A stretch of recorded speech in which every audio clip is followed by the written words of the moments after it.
Walk the dogs, school drop-off, meetings from 10 to 3, take kids to soccer, then no time left for a jog.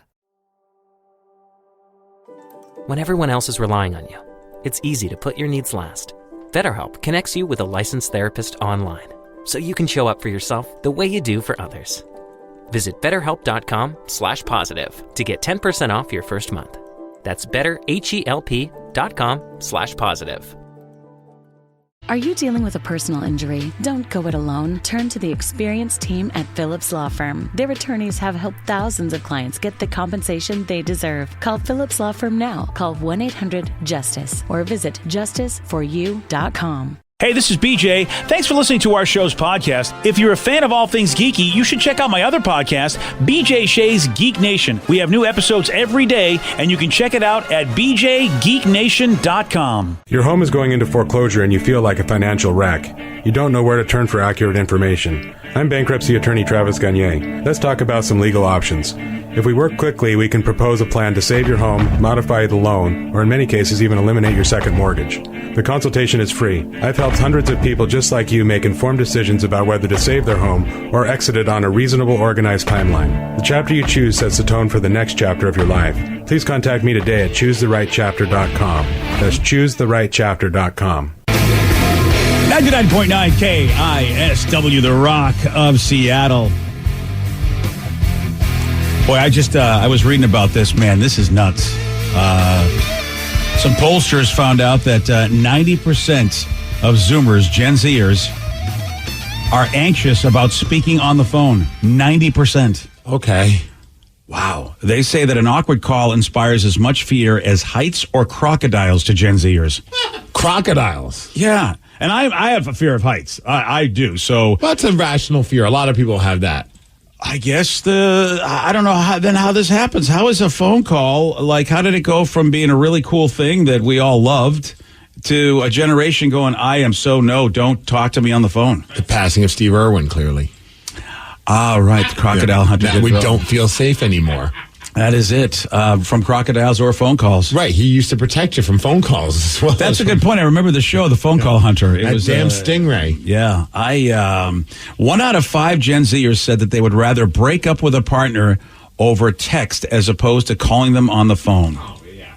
Which is kind of crazy just to hear that, because it's going to definitely date me and probably date you as well. Because you think about, like, at one point, calling someone on the phone to break up with them was considered to be, that's a wuss move. Yeah, that's a D move. Yeah, you got to break up with them face to face. And now that's considered honorable. Yeah. Like, I took the honorable road and I called them. Man, dude. I faxed them. And now it's just like, look, I texted you. Otherwise, you're ghosting them. And it's so funny. And people going on Facebook talking about being ghosted. I think it's really interesting how, and they go, you know who you are, which means they're probably Facebook friends with you, and you're blasting them for this. This is interesting. If that's the case, then just send them that direct message. Like, the vague post of like, is that this person ghosted me? Well, that's not going to help. Like, they're not going to be like, I wasn't going to talk to you, but then when you decided to make this vague post, now I want to hang out with you again. Yeah. What a stupid tactic. I feel like, of course, if you put me on blast, if I don't want to talk to you, just you, do you think I'm going to come out on Facebook and let everybody know I don't like you? Hey guys, it's me. I'm the one who ghosted them. I didn't see the error of my ways until they put this on a social media forum. You know what? I should do that.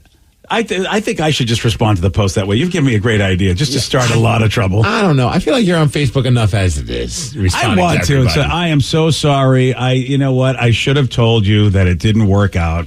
My bad. But you see, I'm very awkward. I have the heart of a Gen Zer, and it's very awkward for me to even now, or maybe, you know what, I'll say I'm an alpha, and alphas don't even like to go on Facebook, so I'll just go, I'm really awkward being on anything. I don't want to talk to anybody. But now I'm confused. What kind of alpha are you? Are you like the alpha male, or are you the alpha generation? I'm the alpha generation. Okay. That's the problem. But I used to be an alpha male, but what if you're a beta in the alpha generation? Oh, that's a tough one. I don't know if I can handle all this stuff. Well, what if you're the omega? Or the omega, and that is where you are the end of all generations.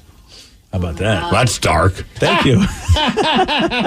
It's the end, my friend. All I could picture is, I was curious what the age range was for the Generation Alpha. It is anyone born next year or 13 years old. So you are a 13-year-old. Wait, okay. Anyone born next year? So from next year's 13 the to cutoff. 0. Oh, Yeah. next year's the cutoff for Yes. alphas? So then when do we switch to betas then? Yeah. I guess. I mean, are we guaranteed that? Because, I don't know. Wow. We never really did a Generation U or a Generation M or a Generation... we just the- started with, Gen X. Gen X, you guys did it. If for some reason you didn't want to be boomers, you didn't want to come up with a name. It was like the greatest generation, baby boomers, which is me. And then you people, Steve, you were like, we're going to be Generation X. We can thank Billy Idol for that. Well, I mean, I feel like we really started this whole title thing of a generation. What, you guys did? Yeah. Nobody was calling it a boomer generation until recently. You just wanted your own little crew. Oh, you mean to tell me we weren't boomers before Xers? I mean, we had nothing. You guys gave us that Do you name? remember that? I don't remember anything, so That's a good I'm the point. wrong guy to ask. Yeah, you don't even remember you were at a baseball game when you were attending one. I thought we came up with it. You mean you damn Gen Xers gave us that? I thought that the term boomer just came up. Baby boomer. Yeah. I guess. Yeah. But the term boomer just recently came up. Oh, that's because right? it's okay, boomer. Yeah. Yeah. They don't even give us the baby. They just want to call us boomers. Well, They don't he's far from babies. Yeah, Well, I mean, that's a good point. At least in age. Yeah. Yep. So there you go. I would love. It's going to be wild to see though what the alphas are afraid of. If it doesn't get better, I feel like it's getting worse. So therefore, if Gen Zers don't want to talk to you on the phone, are alphas just not going to want to talk to you? See, I question that stat, though, because I know a lot of 40, 50-year-olds who are terrified of speaking on the phone, too. It's just that they didn't have another option when we were, that was just the thing, when they were in high school. But it's now, given the opportunity, it's great. they're not going to talk on the phone either. I love that red button when someone starts calling me. I don't even care if they know they're going Steve straight. is like that. I just hit that button. And I've talked to people before who won't even call and order pizza because they get too much social anxiety of Yes. trying to talk. And that's the same thing. It's just that you didn't have an option back in the day of text messaging. So now it's now that you do have that option, I'd be interested to have that same poll done for Gen X, Gen Boomer, Gen whatever. But see, the thing is, I don't have any fear of being on the phone. I just don't have time. For me, it's just oh, hold on. What? You don't have the patience. that's time. Yeah, time is. It's not like you're a busy boy. I mean, not saying you're not a busy boy, but No, it's I more understand. you're what? I got no time for this crap. So You don't I'm even saying, like- I'm going to answer the phone. Yeah. I don't want. This is going to be at least a 30-minute conversation. That's why I got to. That's why I text you first and go, hey, because I know if I call you, you'll be like, what? Why? Oh, I'd hit the red button immediately. exactly. Oh, So- voicemail will handle this. I don't want to be red buttoned. I hate being red buttoned. Oh, I red button everyone. I don't Yeah. even play that game of I'll let it just keep ringing so they don't think I'm by my phone. Everyone's Yeah. by their phone. Yeah. So I'm just going to hit the damn button so I don't got time for you right now. Yeah. I'll get back to you later. Well, there you go. We are making a wonderfully connected society is what's happening. It's getting better and better every time. Oh, yeah. Yeah. So next year, that was I guess 2025, whenever the generation betas were born, who knows what they're going to come into. Yeah, I don't even know what technology is going to be like. The new fun ways that they get to dump people. Yeah. Oh, yeah. Probably with their mind. You know Yeah. what I mean? Just like Shaq, he could think of things and they would just happen. So maybe they would just be like Shaq and they would just be thinking of you being dumped. And then you go, oh, I just got dumped. I mean, weird, man. Yeah, double blink. You double blinked me. Yeah. I know, really. Did you double blink me? I didn't mean it. I have something in my eyes. Man, dude. You leaving me? I think it's over. It's over. Skynet, baby. Okay. The robots will dump us. That's robots what's are already winning. Yeah, the robots will dump us. These idiots don't even want to talk to each other. Yesterday, Mariners star Julio Rodriguez, man, I'll tell you right now, man, he was the man, broke an MLB record. What did he do? Well, Steve will tell you all about this. He's got the Migs report for you at 6:17 on The Rock. BJ and Migs, mornings on The Rock, 99.9 KISW. Hi, this is Tom Borthwick, the Diamond King. We have a huge selection in store, 10 times most places in Whatcom County. We have over 100 certified large diamonds in stock. We have trained staff that went to jewelry school. We offer huge discounts all the time, every day. We have 3 jewelers in our store. We want you to save time. We gift wrap everything and treat you kindly with knowledge. Thank you for shopping a family-owned small business that supports 9 families. We donate to over 50 charities per year. Thank you for being our customer, Borthwick Jewelry. 99.9 KISW, The Rock of Seattle. If you're hearing an informative newscast right now, well, then you must not be listening to BJ and Migs. Live from the KISW News Center in downtown Seattle, this is the Migs Report. Well, thanks, you guys, and thanks to Palace Law for giving us the Migs Report. And today is a great day to get out into a swimming pool. It's National Swimming Pool Day. All right. If anyone wants to put a swimming pool in my backyard, I'd be more than happy to accept it, BJ. Wow. For $20 million, I Look feel at like you should be able to make that happen. Oh, I bet I'm way lower than that now. Where's he at now? Yeah, my net worth is bad. Net worth. Yeah, Danny. Hey, Danny. Hi. Yeah, where's our net worth at, buddy? Oh, sorry. Let's Yeah. find out. Yeah. Well, you know what? That's all right.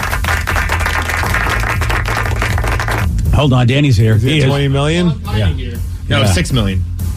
Where did $14 million go? Well, maybe if you go home today, you'll see a little special present in your backyard. Oh, man. It's National Swimming Pool Day. I mean, what the heck? I ruined the surprise. I know. My bad. I'm still looking for the big bow. You know how they put the big bow in the car? I got to get a bow big enough for your swimming pool. Well, you got till about 1 o'clock this afternoon. Yeah, that's the hardest part. The pool, getting the pool in wasn't the hard part. It's this big bow. To get the kind that puts a cover over it when we're not using it and all Oh, of that. course. Awesome. Are you kidding me? I nothing but the best for you. I appreciate you. Also, I hope you're hooking me up with some blueberry muffins. It's National Blueberry Muffin Day. Wow. To me, the goat of all muffins, right? Is there any argument that there's a better muffin? No. I love a good blueberry muffin, but every once in a while, man, that chocolate chip is pretty damn tasty. Really? Yeah, every once in a while. I would if there was a chocolate chip muffin and a blueberry muffin, 100 out of 100 times I'm going with the blueberry muffin. What about chocolate chip though? That's different than a regular chocolate. No, chip. you're not wrong, but still, blueberry muffin. Well, shout out to Costco because you can get the 2 for $7, so you can get your blueberry and your chocolate. Dude, those muffins, Are ridiculous. they're really are. huge. Yeah, Like, they are. those are like full meals. See, I was just going to ask, do you have, when you go for a blueberry muffin, do you have a Starbucks. favorite brand? Yes. Interesting. Starbucks makes the best blueberry muffin. Oh, I look. Starbucks does a good job, but I'm with Vicky on this. Costco muffins are just fantastic. No, bang for your buck. Clearly, Costco. Even taste. Tastes delicious. Well, yeah, I'm saying, but you're still going with Starbucks over. I mean, I get more and greater. Danny didn't even finish saying what he was going to say. I knew what he was going to say, and I already Yeah. answered it. That's how confident I am about the Starbucks. I get people have their issues with Starbucks. That's the one. That's the hill I'm willing to die on. Their blueberry muffin. There's none better. I got to try one. I think I'm gonna have to take the pool back.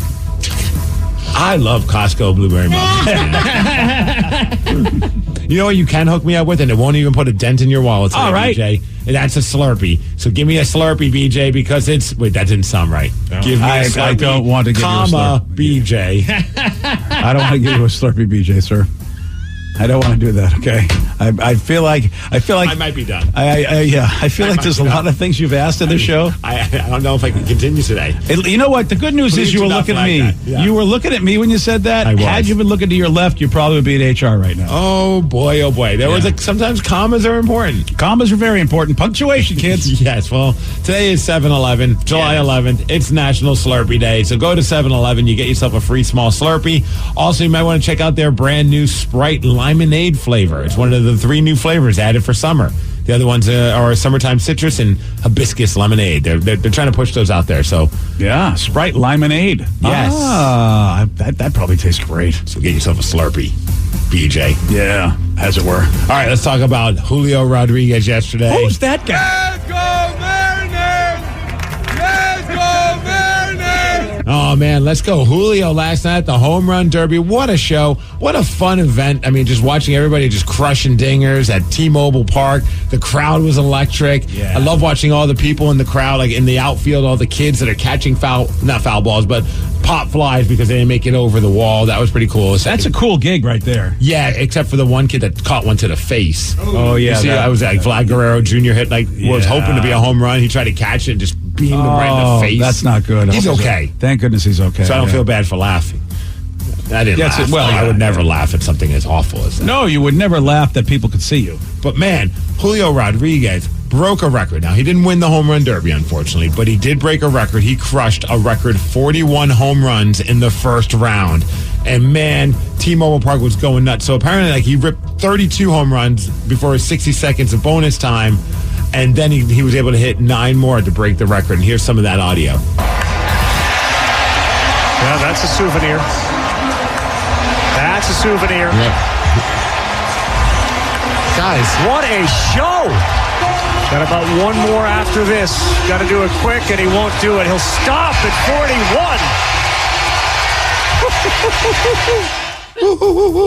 41. Man, I don't know what. I can't remember how much he beat the dude by. Because you would like to have saved some of those. Like, he really did tire himself out. Man, it didn't look like he was tired at all, though. That was crazy. You're right. At that point, it didn't. What a cool look. No hat on. All the players are filming him. You could just tell he's loved by, like, a lot of those players, too. There's a lot of, I mean, obviously, Seattle energy showing him love, but, like, even as, like, some of his, like, you know, fellow Major League Baseball All-Stars, they're all with their cell phones out filming him. It was a lot of fun to watch. Yeah, I mean, Pete Alonso was always the guy that they considered to be the man. Oh, and that's who he beat in the first round, now that I think about it. And he has become, I feel like they got to put him at every derby. Yeah. He's been great, man. Yeah, he's been a star of every. He's stolen the show every derby he's been in, which is of course only 2. That's true. Yeah, and unfortunately, didn't win. He ended up losing to Vlad Guerrero, who then went in the next round, and he went on to win the whole thing. So congratulations. So he's on the Toronto Blue Jays. Yeah, and it was. I don't know if you saw the pictures of him when his dad was winning it, and he was the little kid hanging out. Yeah, because his dad won the home run derby before. So that is a kind of cool thing, father-son home run derby win. That would have been cool next year. This year it should have been all about Julio. I agree. But hey, he broke a record. Best part is he's doing a press conference after talking about how electric Seattle was. He didn't even realize he broke the record until they told him during the press conference. Here's the audio of that. It was electric. It was electric. Just like the fact that we were out here and the whole crowd was into it and they were supporting me, all that. I feel like it meant the world for me. I really enjoyed it, and I hope they enjoyed it too. Hey, Lou, when did you find out that you set a record in the first round? Did I? Right now is now when you're finding out? Yeah.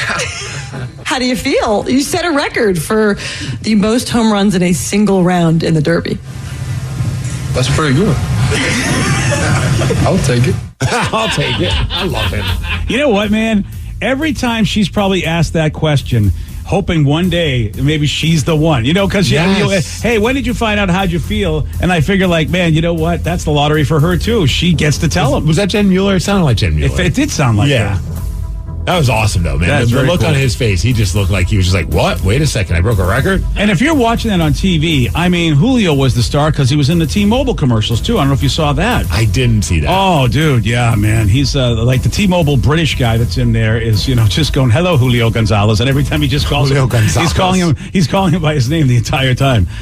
Sorry, Julio Rodriguez, rather say, hey, Julio Rodriguez. I thought he was intentionally calling him Julio Gonzalez. That's just you. I was confusing with Alvin Gonzalez, who I wanted to give a lot of props to. Alvin Gonzalez. He was that first time I'd ever seen that. He was that guy on the field that was able to translate as well as ask the questions in Spanish, so they didn't need a translator. Oh, that's cool. He would be going, hey, Julio, how did it feel to do blah, blah, blah? And then Alvin Gonzalez would say it in Spanish. Then Julio would answer him, and all the Spanish-speaking dudes would answer him. Then he would translate himself.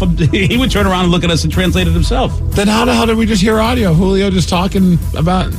Didn't seem like he needed a translator at all. Yeah, Julio, obviously, English is not his first language, so good for him. But no, it didn't seem like you're struggling getting out all that info during the press conference. Yeah, I thought it was really novel. Like and maybe Julio did answer in English. I can't remember when I was listening, but all of the guys he talked to that were speaking in Spanish, they didn't need a translator. It's like Alvin Gonzalez is on the field, it's quick, and he's like, "Hey, let me ask you a question." And I have never seen that in sports before, so that was really cool. So tonight it's gonna be really cool to watch the All-Star game at T-Mobile Park. Weather's going to be nice, so that's going to be pretty sweet to check it out. On the mound starting will be a Yankee starter, Garrett Cole. He'll be starting for the American League. National League will be Zach Gallen from the Diamondbacks, so that's what's going to be happening.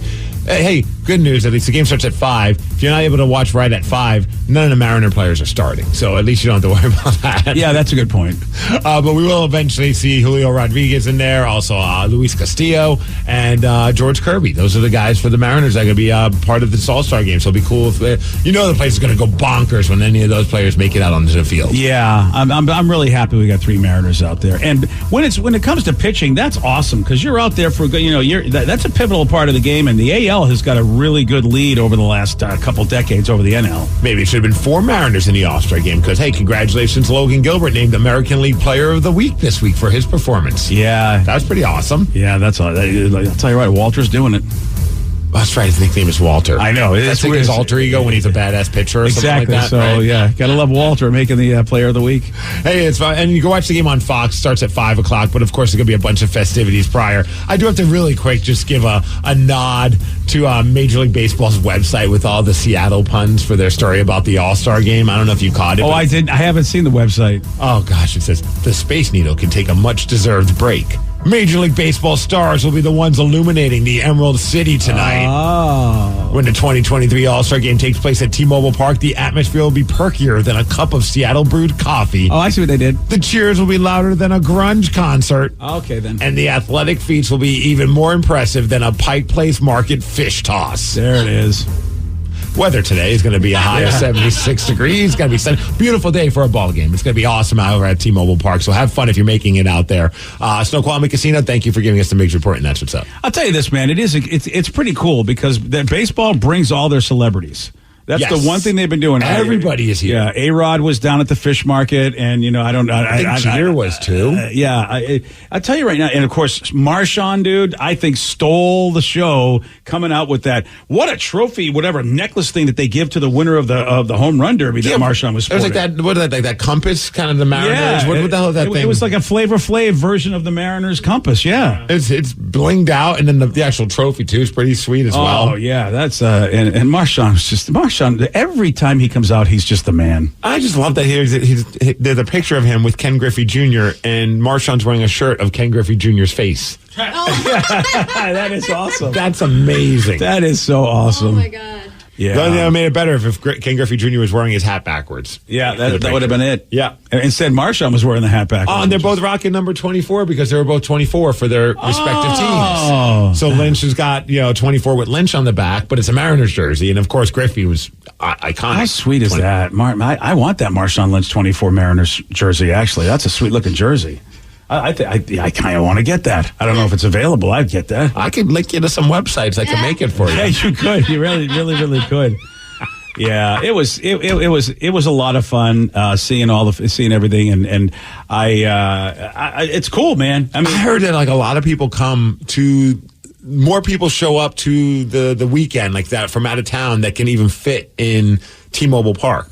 Like there's just a ridiculous amount, tens of thousands, maybe hundreds of thousands of baseball fans come knowing that they're not going to get to go to the game, but they're going to go to all the other stuff that's happening, like like the fan access stuff, and just soaking in the vibe of being at the All-Star weekend. Yeah, and weekday, I guess. I would imagine if you post up somewhere at a bar, and like we did in Chicago, we were outside Wrigley, but we still had a great time when the game was going on. Oh, I bet Sluggers and Elysian, they're going to all be packed tonight. And I saw it was so awesome on Saturday when I went. So many different baseball fans, jerseys. A good buddy of ours who used to work for a record company, Jamie. He was rocking a Roberto Clemente old school Pittsburgh Pirates jersey. I was like, man, so many people rocking all the different cool jerseys from baseball, which I was like, this is really fun. And more importantly, all the mascots that are showing up for this weekend. Oh, man, now I have missed that. Oh, yeah, like the Atlanta Braves mascot was hanging out with Bowie on the ice recently. Oh, how cool is that? Yeah, a bunch of the baseball mascots are here, and they're hanging with all the Mariner mascots. That's got to be the party you got to be at. That's the party after the game I want to attend. That's fun. Boy, see, I love that. So, I mean, it's cool being an all-star city like this, which, good for us. It's, like I said, baseball brought everybody. Yeah, look at all the mascots are there. That is really, I didn't know they would do that. My gosh, could you imagine being in this picture? Oh, the Mr. and Mrs. Met. I didn't know Mr. Met had a girlfriend or a wife. Oh, yeah, remember we talked about her last year when Timmy Trumpet, the song. Oh, and that's right. Then this Mariner chick mascot started playing the trumpet as well. And then look at the Reds mascot. She's like a sexy M&M mascot. When did they get her? Oh, well, Yeah. I mean, wow. They found her on OnlyFans. Yeah, they did. Okay. All right. My gosh. This is like, there's a picture that the Mariner Moose posted. We should share it. That would be like the picture of all time if I could be in the middle of that. Oh, yeah. Right? Yeah. Like that's almost as good as like getting a picture of like with all the hockey players when they win the cup and the cup's right on the ice. Like this is right on that level. That is so super. That picture's amazing as they're all at T-Mobile. That is fantastic. Oh, and they'll make it better as if Bowie was in there. Yeah. Oh, I forgot to tell you, the Mariner Moose was also in that the Julio Rodriguez commercial. Did he get his name right, at least? He did. Yeah. Luckily, I wasn't in charge of the commercial. Yeah, he almost got hit by a bat, though, but, he's okay. Okay, good. Yeah. Yesterday, Steve, he did get this one wrong. Who named a perfume for her fashion shows on the 5th of each month? Madonna? No. Taylor Swift? No. Cindy Crawford? No. Sorry, Steve. It was Coco. How do you not know you know Coco Chanel, man? It's Coco Channel. Oh, Coco Channel, yeah. Jeez, man. Hey, would you change it to the Coco Channel, please? Uncultured.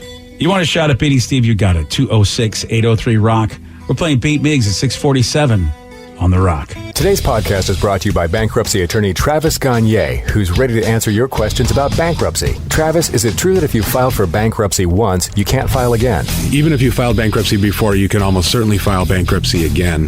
Different types of bankruptcies have different time limits between filings. In Chapter 7, full bankruptcy, you can only file Chapter 7 once every 8 years. However, you can almost always file a Chapter 13 case. Chapter 13 cases can be filed immediately following a Chapter 7. They can be filed immediately following a prior Chapter 13 case. Chapter 13 is a reorganization plan, so there will be some type of monthly payment, but it's based on your budget and your ability to afford that payment. So Chapter 13 is an option in almost all cases, even with a prior bankruptcy filing. Thanks, Travis. If you have more questions about bankruptcy, you can reach out to Travis anytime at choosetherightchapter.com. That's choosetherightchapter.com. Thanks for listening. The Jet and Black Labor Day sale has been extended through September 13th. Save up to 50% off on top brands like Maytag, LG, GE, and Frigidaire. Save over $2,000 on Frigidaire Gallery refrigerators, $450 off KitchenAid dishwashers, and over $900 off GE range and microwave hood combos. Plus 0% financing for 18 months OAC. Come shop the extended Labor Day sale and experience the Jet and Black difference. Jet and Black, your hometown appliance store. Online at jetblack.com. Walk the dogs, school drop-off, meetings from 10 to 3, take kids to soccer, then no time left for a jog. When everyone else is relying on you, it's easy to put your needs last. BetterHelp connects you with a licensed therapist online, so you can show up for yourself the way you do for others. Visit BetterHelp.com/positive to get 10% off your first month. That's BetterHelp.com/positive. Have you been in an accident that wasn't your fault? Feeling overwhelmed and unsure what to do next? Look no further. The personal injury attorneys at Phillips Law Firm are here to help. Phillips Law Firm understands that accidents can turn your life upside down. That's why they're dedicated to fighting for the compensation you deserve and to making the process as stress-free as possible. Don't wait any longer. Call now, 1-800-JUSTICE, or visit justiceforyou.com. Hey, this is BJ. Thanks for listening to our show's podcast. If you're a fan of all things geeky, you should check out my other podcast, BJ Shea's Geek Nation. We have new episodes every day, and you can check it out at bjgeeknation.com. Your wages are being garnished. We can stop that now. It's hard enough to pay your bills when things are good, let alone when a big chunk of your take-home pay is gone before you even get your check. I'm bankruptcy attorney Travis Gagne, and I can stop the garnishment and get the creditors off your back immediately, often the same day as our consultation. Both Chapter 7 and 13 provide bankruptcy relief, but choosing the right chapter is crucial. In a free consultation, we can create a plan to get your finances back under your control. The chapter you choose sets the tone for the next chapter of your life. Please contact me today at choosetherightchapter.com. That's choosetherightchapter.com. 99.9 KISW, the Rock of Seattle. All right, it's the All-Star game tonight. You want to show your love for the M's and your love for the Rock? You can do both now with the KISW baseball shirt. In the first round of yesterday's home run derby, Julio Rodriguez was wearing one of those shirts underneath his jersey. I thought there was something giving him a little boost. Yes. Well, strength. Oh, yeah. And precision. That's what it is. I wonder if he's wearing the home version or the away version. I would imagine the home version since it was home. What kind of stupid question is that? Of course it was the home one. Yeah, I guess. Come on, man. Yeah, you're right. And but you can choose to wear either one if you want. We have the home, we have the away, these 3/4 sleeve style T-shirts to choose from. KISW baseball shirt. They look awesome. Check them out at the Rock Shop today, KISW.com. Let's play Beat Migs. It's time to play the game. So everybody scream his name. Beat Migs. Don't be a loser. Whoa.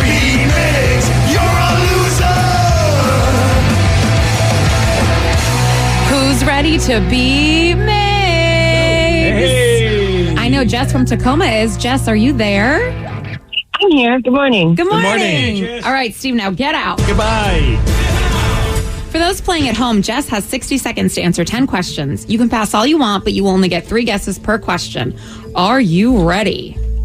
Yes, I am. What former basketball player played the title character in the 90s movie Steel?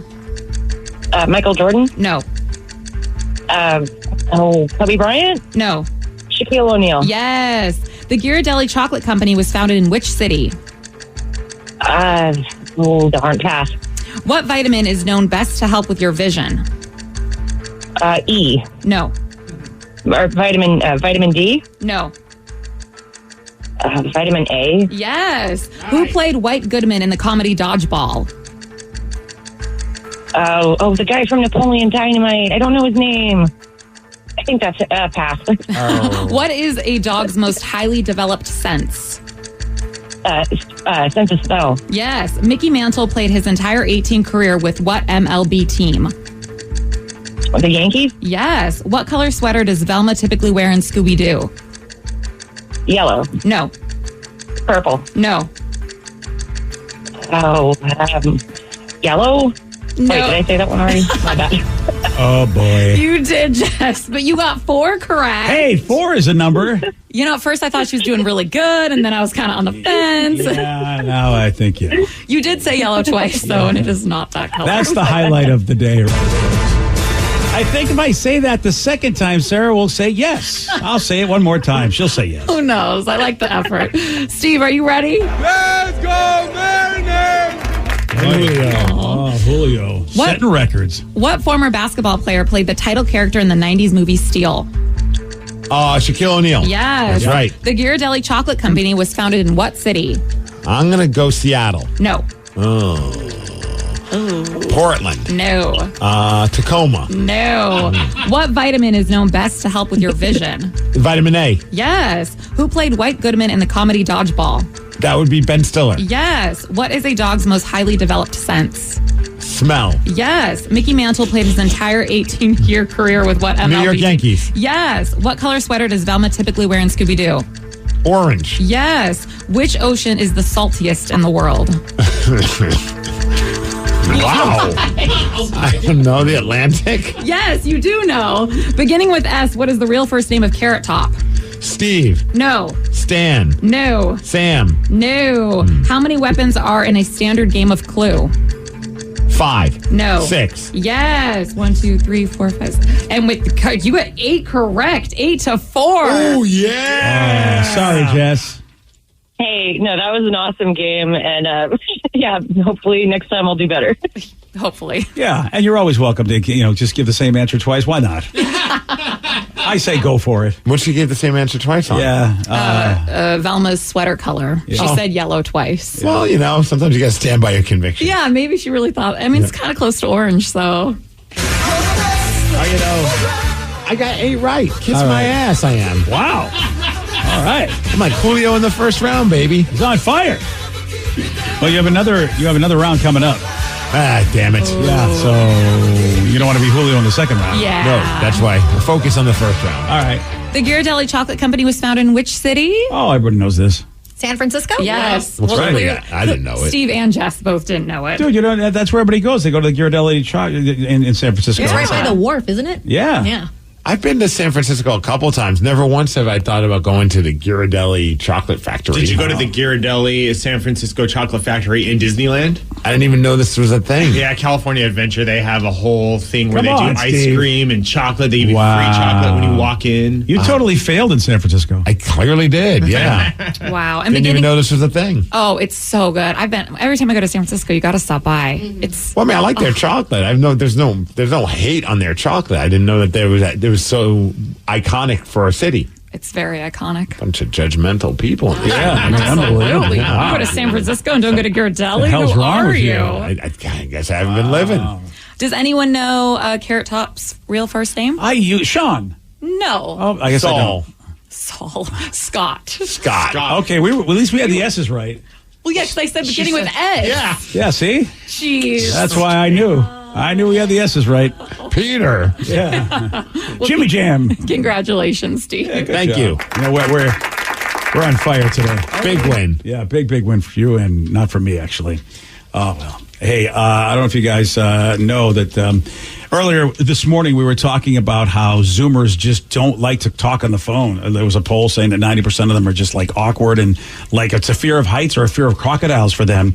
So I thought, okay. So I think this is the funniest thing. I would never connect being on the cell phone on the same level of fear of a crocodile about to bite me. Yeah, according to this poll, those Zoomers, that's the way it is. So if that's the case and they want to just be texting and stuff and, using just words, you know what? I think I ought to tell them about what these email experts put together as the mistakes you make, very annoying mistakes you make when doing emails. How do you become an email expert?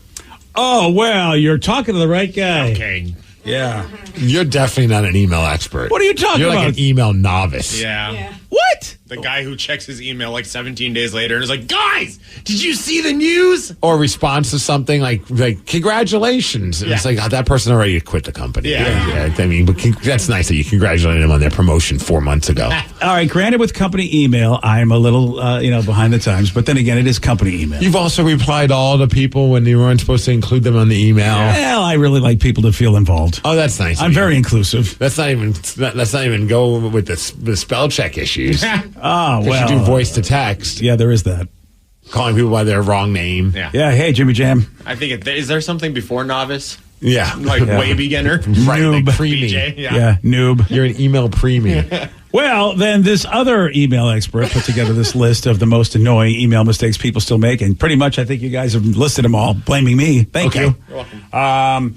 How about this? Using all caps in the subject line. That's considered bad stuff. Urgent. Yeah. I mean, to me, right there, it's spam.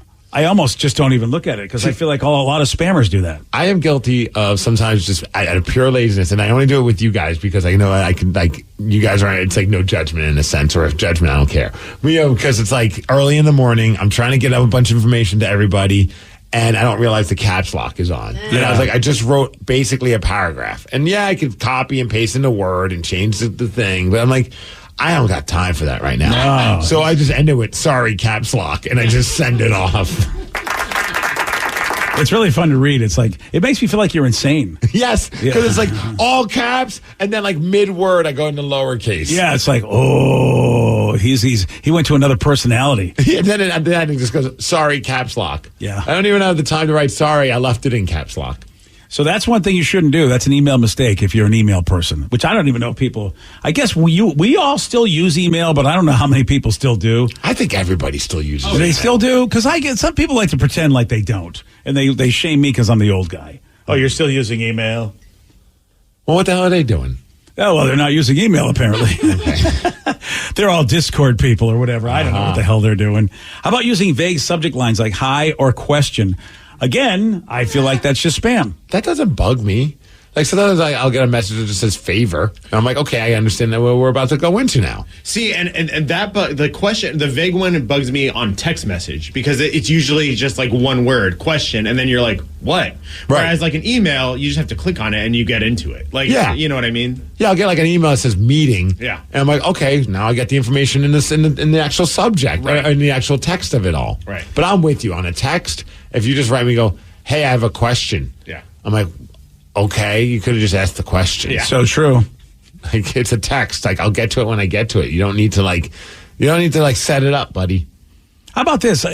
People, I guess they're saying if you don't use CC or BCC to let people know how involved they should be in the conversation. Oh, yeah. I always thought BCC was you just sent stuff to somebody that you didn't want everybody else to know you sent it to them. That's why you blind copied somebody. Well, right. Yeah, like it's almost like here I'm BCCing this to the boss, so he's aware that I'm sending this to everybody, but I don't want them to know. Yeah, this makes it sound like if you use BCC, it's like I'm sending this to you, but you don't have to be involved in the conversation. I didn't know that was another use for BCC. I almost never BCC. See, but that's the same kind of thing to me, because if you're sending it to the boss, like you're not asking them to reply necessarily. You're just letting them know that to be aware of it, but you don't want them to respond and be like, yeah, everyone. And then you're like, oh my God, he must have BCC'd the boss on it. That's always fun when the boss will reply all to it. And you're just like, you just blew the cover, man. Yeah, what are you doing? You're a secret agent. What are you doing? Nobody knows you're here. Now everybody knows you're here. You're like the guy walking into a strip club going, I'm a narc. Yeah. Like, what the hell's wrong with you? All right. Apparently, you got to find the sweet spot in how much you should write in an email because if you write too much or write too little, it's a very annoying thing. Yeah, dude, keep it simple. Well, you got the TLDR, right? I mean, which I think they should put at the top. People put the TLDR at the bottom, and it's like, I've already gone through it. Why wouldn't you put it on the top? I've never noticed. Most people put it at the top that I know. Oh, yeah. Well, then maybe it's just some of my idiot friends that don't know how that works. That could be. So thank you for saying that, because I've always thought, like, am I the idiot? Why wouldn't you? Too long, did not read. Why would you put it down here? I've already read that far to even get here. I see most people on Facebook, they just start off with, like, the quick blurb and then finish everything else off. But Yeah. if it's a long email, I'm just like, what are we doing? Yeah, a long email. Why did you take all this time to write this? Yeah. But then you also, sometimes people are the idiots and then you get like a 2-word answer. You're like, what's up with this guy's attitude? Just like a real abrupt with his email. Writing too much or too little. That's a Steve thing right there. There's no winning. And I have to tell you, my rules are pretty damn good. Uh-oh. My rules, when it comes to emails, you guys say I'm a noob, but this last one is all about my rules, because I say, if it's not that important, use email. You know, you contact me. If it's urgent, you're going to call me. If it's semi-urgent, you text me. If it's, you know what, would you please respond relatively quickly, put it on Facebook. And, otherwise, email me. Because they're saying if you write an email, don't expect an immediate response. If you do, that makes that kind of an email faux pas. Yeah, I do think it's funny sometimes when you get like a message from someone and then like 2 hours later, like, still waiting for an answer. I'm like, it's email. Okay, like we have built like expectations that everybody's just staring at their phone waiting for any kind of incoming message. Like we've trained everybody, unfortunately, to think like you can get an immediate response all the time. That's why my rules are the best rules, because that'll teach a person. If you get in an email world, that's the patient world. What's your time frame for like an email again, like the old circling back? But you don't have to use that term. But like if someone doesn't respond to an email you send, how long do you wait until you send a follow up? Oh, you know what? It's a week for me. Yep. I give you a week. That's kind of where I'm at too. Yeah, unless it's like super urgent where like you need, and then it's like a couple of days. Yeah. Yeah. Oh, if it's super urgent, you're not contacting me on email. If you contact me on email and it's super urgent, you know what? You lose. Super urgent in the context of an email. Okay, yeah. I see what you mean. Yeah, it's like you don't even. It's like if you only know me, that you only have my email address, like, you're not my friend on Facebook, even though you can message anybody on Facebook. But if you don't have my text number, then you know what? You're not an urgent person in my life. You wait a week. Wait a week. You're going to wait a week. Sometimes 4 months, depending on a promotion. That's right. I know, right? Company email. Good job. Danny, company email. Yeah, it's about 2 weeks to a month turnaround time if it's company email. My favorite is the follow-up feature on Gmail. Oh, yeah. Whenever it's like, I don't even know what that is. Oh, sometimes you'll get like a random like just alert from Gmail. They'll pull up an old email that you send and say, would you like to follow up on this? I'm like, dude, like, chill out, Gmail. Dude, it's pretty. It basically, I know what you're talking about. I forgot what it was, but yeah, Gmail reminds you that this person doesn't find you important. They pretty much just let you know, hey, that guy never answered you. Do you want to try again, or are you just going to accept the fact you're a loser and he doesn't want to get back to you? There have been a couple instances where that follow-up feature popped up, and I'm just like, damn it, you're right. That bastard never replied to me. Circling back. All caps. Yeah, circle back, buddy.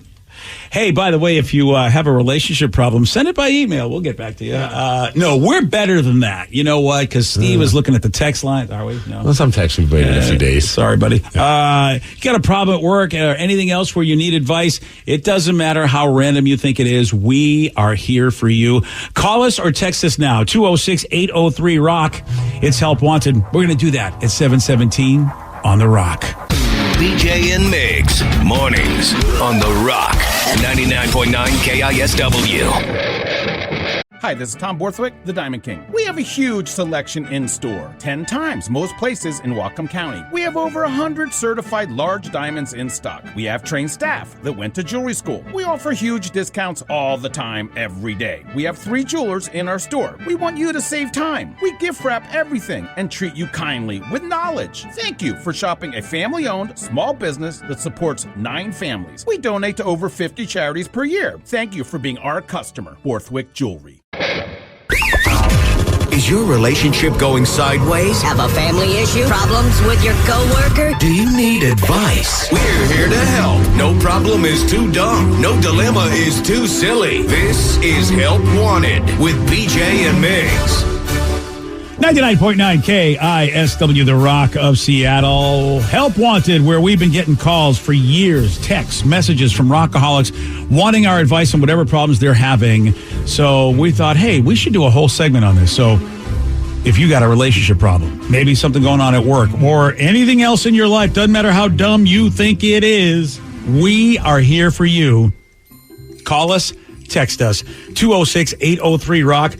That's the number to call. That's the number to text, 206-803-ROCK. It's Help Wanted. We've got a follow-up to start things off with. Oh, okay. This was involving the guy who was debating on whether or not to leave his current job that he loves with all the great benefits that his job offers, but the pay, not as great as another opportunity, which would have been a ridiculous pay bump in like $20 extra an hour or something along those lines, but it would have been longer hours and a grind of a job. Well, he says, I just want to give you a follow-up. I took what you guys said yesterday to heart about the possibility of leaving my job. After talking to my wife and weighing out all the options, I'm going to stay where I'm at for right now. I have a review coming up in about a month. I'm going to talk to my big boss about my situation at home and how all this added financial stress has been kind of taxing on me. And hopefully we could come to an agreement on better wages. Yeah, I wish somebody would really help people. If they're like, you talk about high school classes, how do you go in and negotiate for yourself? Because here's the bottom line. Every business wants to save money, so they will pay you the least amount as they could because it helps them save money. Sometimes managers are incentivized and get bonuses for basically paying people as little as possible, which really sucks. Because also as a manager, you want to be a person that makes somebody happy to work there and retain good employees. But so the idea of how do you go in there and advocate for yourself and not feel like a jerk and not have to go in and go, well, because of my finances, I would say this. You do want to make more money in life, don't you? Is that an odd thing for someone to go, hey, as I spend time working, I would like to work my way up the financial ladder? Sure. You don't need excuses for that. I suggest, though, having a PowerPoint presentation ready. Oh, that shows that you're serious. Everybody loves those. And sometimes people are just like, you know what, I'll just give you a pay raise. I don't need to watch this crap. That is a great idea. If you come in with I've got an hour presentation about my pay raise proposal. Okay, here you go. And you need one of those little pointer pen things. And then you have it out so you can point at the screen. Yeah. Okay. Or if you get a laser pointer, you could blind the guy and go, I'll blind you if you don't give me a raise. Or go old school and bring in one of those giant projection things they used to have at the AV class. Yeah. It's like, I have a presentation I'd like to show all of you. Oh, remember those transparencies they would put on there and you could write on them? Yes. Oh, that's what you need to do. If you do that, I'm giving you whatever you want. Yeah, that's classic. A, to make it stop, and B, because of creativity. Exactly. Getting one of those old AV overhead projector things. Oh, that'd be amazing. Yeah. All right. You get the raise, sir. All right, here's a fun one. It's about checking women out while with your significant other. Ooh, I have a little biology help for you here in case you ever get in trouble for this. Okay, good. I can't wait to hear. So they said, this is the subject. It says, checking out women while with my girlfriend. A few weeks ago, we were at a venue with a lot of people. When walking from one section to another, we passed two women. One was attractive, the other one not. I quickly looked at the good-looking one up and down. As we passed, the not-so-good-looking one says, no shame. Well, my girlfriend was upset, and I said that I embarrassed her. She said, I'm not allowed to look at other women when we're together. Was I in the wrong? Well, I mean, do you put a blindfold on? Like, how do you stop them from looking at people? Sunglasses, man. Oh, at least that's how you get away with looking at people. Yeah. What a horrible situation to be in, where not only does your girlfriend get mad at you, but then the random woman you don't find attractive is also giving you a hard time. Yeah. Well, she was probably mad that you were checking out the other woman, which is so funny. You checking out the other woman, which is so funny. Like, had he checked you out, would that have been okay? It's just like, or would she have just been equally as pissed? Quite possibly. It's hard to know. You don't know if it's jealousy or if you're right, Steve, or if it's like you shouldn't check out anybody. But in the great book Brain Rules that I love, the New York Times bestseller, they say the average male brain has something in it that the average female brain doesn't, and it is just for procreation. Like our brain immediately sizes up the female of our species to see if in fact we should have babies, and it happens before you can even think.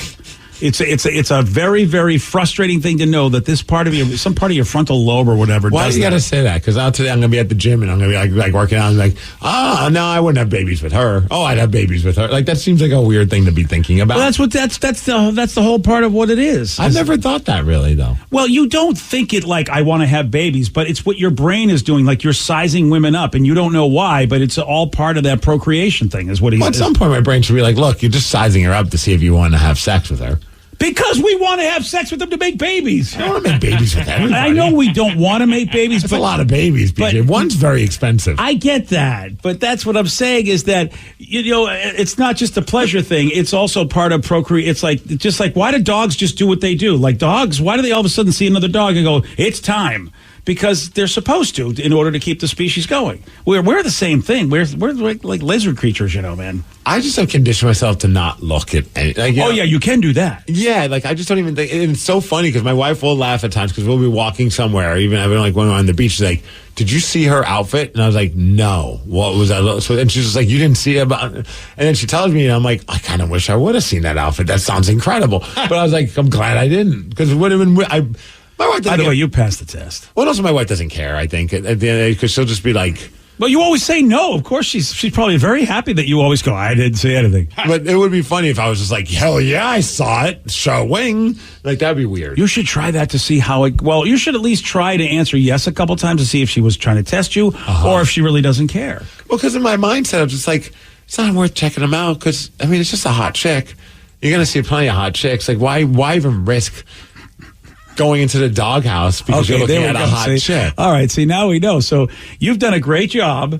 And by the way, this is what humans do, which is pretty You're basically going over your wiring. You're supposed to do this, but we've trained ourselves not to do this, which is pretty monumental, which is what humans can do. But the funny part, my wife has never given me any inkling that she would be upset if, I said, oh, yeah, that girl was hot. Have you ever, but did you know from early on in life, you should never check out girls while with a girl? Because past relationships are That's trained. what it is. Course, so you've never given her an opportunity. She's always basically... You're right. That's very disrespectful of me. I need to start checking girls out. You got to see if she's cool with it or if you've just been an amazing husband who's always given her the right answer. Because what is the big deal if you just looked at a person? Oh, dude, do not ask that question to the wrong person. It's not like you're catcalling them. Or... We literally have a texter who's in trouble for that. I know.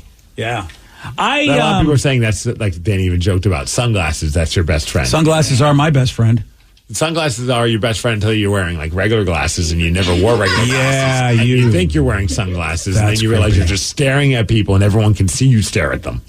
I have my wife calls them shifty eyes, and I got in trouble so many times because you're serial killer eyes. That's right. Well, same thing. Yes. And so I would check people out, and she could see my eyes shifting back and forth, and she would get so mad at me. And I'm like, what do you want me to do? I can't, well, these people are here. Look at the way they look. Right. What do you want? What do you want from me? Yeah, and it's bad. It's so sunglasses are the best thing because especially if I'm walking in a park, it's the summertime. People are wearing very, very good outfits that make, pretty much highlight everything they want to highlight. Texter brings up a good question, though. How long was this guy leering and looking at her up and down for the friend to notice and call him out? You can check someone out pretty subtly, and it sounds like the dude was kind of being creepy. Yeah, that's the other thing. You can get a quick glance and then be like, I'm good. I saw hotness. That's difficult to know how long is too long. It was like a cartoon character, remember the Looney Tunes where the jaw drops to the ground, you have to roll it back up. The eyes pop out of the head. Oh, yeah. And then you turn into a wolf. Ooga. By the way, do you remember those were in our cartoons? Yeah, we were little kids and trained. Yes. That's how you reacted to a pretty woman. I blame Bugs Bunny. Bugs Bunny made me think, every time a pretty woman walks by. Yeah, that's why they don't show those cartoons anymore. Yeah. We had trained us all to be a bunch of pervs. That's not our fault. Listen, I learned it from watching you, Bugs. It was nice to see in the new Disney movie Turning Red, one of the teenage girls, she was 13, she was checking out a teenage boy, and she does the whole auga. The auga is a great line. Yes, it is phenomenal. I feel like if I was a girl and someone just yelled auga, I'd get a laugh. I would never be upset if somebody leered at me and thought in that way. Of course, look at us. No one's leering at us. I know, that's the problem. I would be the girl going, shame. Shame. I'd be the shame person. Like, oh, yeah, you think that person's hot. Fine. Well, dude, science has your back, but unfortunately, society doesn't. And we human beings have to sometimes override our programming, our natural programming, in order to fit in and not cause trouble. So you're going to have to find a way. And you were caught by two different people, I wonder if the wife would have cared, though, because maybe she can notice that he's looking at people, but doesn't care until he got called out. I will say this, though. I want to say this. You know what's important to guys is to be on the guy's team. I've told this to my wife many times. Even if I'm in the wrong, if some rando is giving me S, you should be on my team. How fired up would you be if some rando goes, no shame, and then your significant other looks and goes, shut up, bitch. And then you're just like... Yeah, because how many guys do that for their wife? When the wife is basically looking like an idiot and you're at a party, what happens? And I just saw it on the Righteous Gemstones where, somebody was being mean to somebody's wife and somebody came to the defense, even though they may have been right, like about what they were saying about the wife. But usually the dude says, hey, you're not going to say that about my wife. Why doesn't that translate the other way around where, somebody will be on team guy and even if he's an idiot, he's still your man, be on his team, just like you want him to be on your team when maybe you're not the brightest. Not looking at you because you're ugly. There we go. That's what you say. I would high five my wife if she said something like that. That's what will help humanity. So my wife and I, she doesn't care if I check out anyone of the opposite sex. Either one of them don't care. It's completely normal. My wife will actually sometimes point out hot women. That's all my girlfriend does all the time. I think she points out more hot girls than I do and is like, how do you not think they're pretty? And I'm like, no, I do. And then we have a discussion about it. I'd like to know the age. But she also does it with guys, too. My wife won't do it with, randos, but, if we're watching a show, she'll be like, do you think this person's pretty? And the first time I remember when we first started dating, I'm like, is this a trick question? Of course, why would you ask that? Because you're just curious. I'm sorry. I don't ask my wife if I think anybody's attractive. I just don't. Why would I want that answer? Well, I'll put it out there. She's never once gotten mad at me for being Same. like, oh, yeah, she's super hot. Sometimes my wife will be like, you do? Why? And then, or it'll be like, you don't? How do you not? Yeah. And I'm like, I don't know. It's not my thing. Well, listen, I mean, if your wife asks you those questions and you never get in trouble for a yes answer. 0 times. Yeah. Have you said yes a couple times to those questions? Most of the time. Oh, well, all right then. Most of the time she's pointing out a hot celebrity. I think she would be like, you're out and out lying to me if you said you don't think she's pretty. Yeah, I see my generation, I would never answer that question. I would feel like it's a trap every time. Although the first time I was like, well, everybody's pretty in God's eyes. There you go. Like, no, really. Good job, Do you buddy. think this person is pretty? Everybody's pretty. I'm not answering that question. That question will never be answered. Don't ever ask me that question. Man, that's just too much of a trick. I can't do it. Speaking of celebrities, 2 of these celebrities, they are in the news for a feud where one has requested that they see who has a bigger package. Well, it's truly a de-measuring contest between 2 feudings. Okay. Who are these 2? Oh, you're going to hear who issued the challenge at 7:47 on The Rock. Today's podcast was brought to you by Travis Gagne, bankruptcy attorney. He's here right now and has agreed to answer more of your questions about bankruptcy. Travis, if you're upside down in your mortgage, should you continue to make the payment? Continuing to pay your mortgage or not is a complex decision because you're going to have to pay to live somewhere. You're going to have a housing payment. So continuing to make your house payment really depends on several factors. One is whether or not you have a second mortgage. The second one is how affordable your ongoing monthly mortgage payment is. Another issue is whether your mortgage is adjustable and you're facing an increase in your mortgage payments later on when interest rates go up. If you do have a second mortgage in this economy with the housing prices being down, oftentimes we can take off or strip off that second mortgage in a Chapter 13 case so that you'd only have the first mortgage to continue to pay. Thanks, Travis. If you have more questions about bankruptcy, you can reach out to Travis anytime at choosetherightchapter.com. That's choosetherightchapter.com. And thanks for listening. Every parent wants to witness the many firsts in their child's life. First steps, first word, first haircut. But what about their first bite of beef? Complete with nutrients like iron, zinc, choline, B vitamins, and protein, it's vital for strengthening little minds and little bodies. Making that first bite of beef a moment for everyone to savor. Together, we bring more. Beef. It's what's for dinner. Funded by beef farmers and ranchers. Have you been in an accident that wasn't your fault? Feeling overwhelmed and unsure what to do next? Look no further. The personal injury attorneys at Phillips Law Firm are here to help. Phillips Law Firm understands that accidents can turn your life upside down. That's why they're dedicated to fighting for the compensation you deserve and to making the process as stress-free as possible. Don't wait any longer. Call now, 1-800-JUSTICE, or visit justiceforyou.com. Imagine you're looking at a balancing scale with everything you do for other people on one side and everything you do for yourself on the other side. If it isn't balanced, maybe it's time to spend a little more time on you. And therapy is a great place to start. BetterHelp connects you with a licensed therapist online who can help you find that balance and stick to it. Visit BetterHelp.com/positive to get 10% off your first month. That's BetterHelp.com/positive. Hey, this is BJ. Thanks for listening to our show's podcast. If you're a fan of all things geeky, you should check out my other podcast, BJ Shea's Geek Nation. We have new episodes every day, and you can check it out at bjgeeknation.com. Your driver's license is important so you can get back and forth to work, get your kids to school, and back and forth to daycare. If your license has been suspended because you can't pay your tickets, you can't do any of those things. Let's talk about Chapter 13 bankruptcy. You may have heard the tickets cannot be discharged, but they can be dealt with in a Chapter 13 case. Why not come in for a free consultation? The chapter you choose will make all the difference to your getting back legally on the road. Let's design a plan to pay off your tickets and restore your license immediately. I'm attorney Travis Gagne. Please contact me today at choosetherightchapter.com. That's choosetherightchapter.com. 99.9 KISW, the Rock of Seattle. Well, the war between Twitter CEO Elon Musk and Meta and Thread CEO Mark Zuckerberg continues. Are they ever going to fight? Yes. I thought it was going to happen, but I don't know.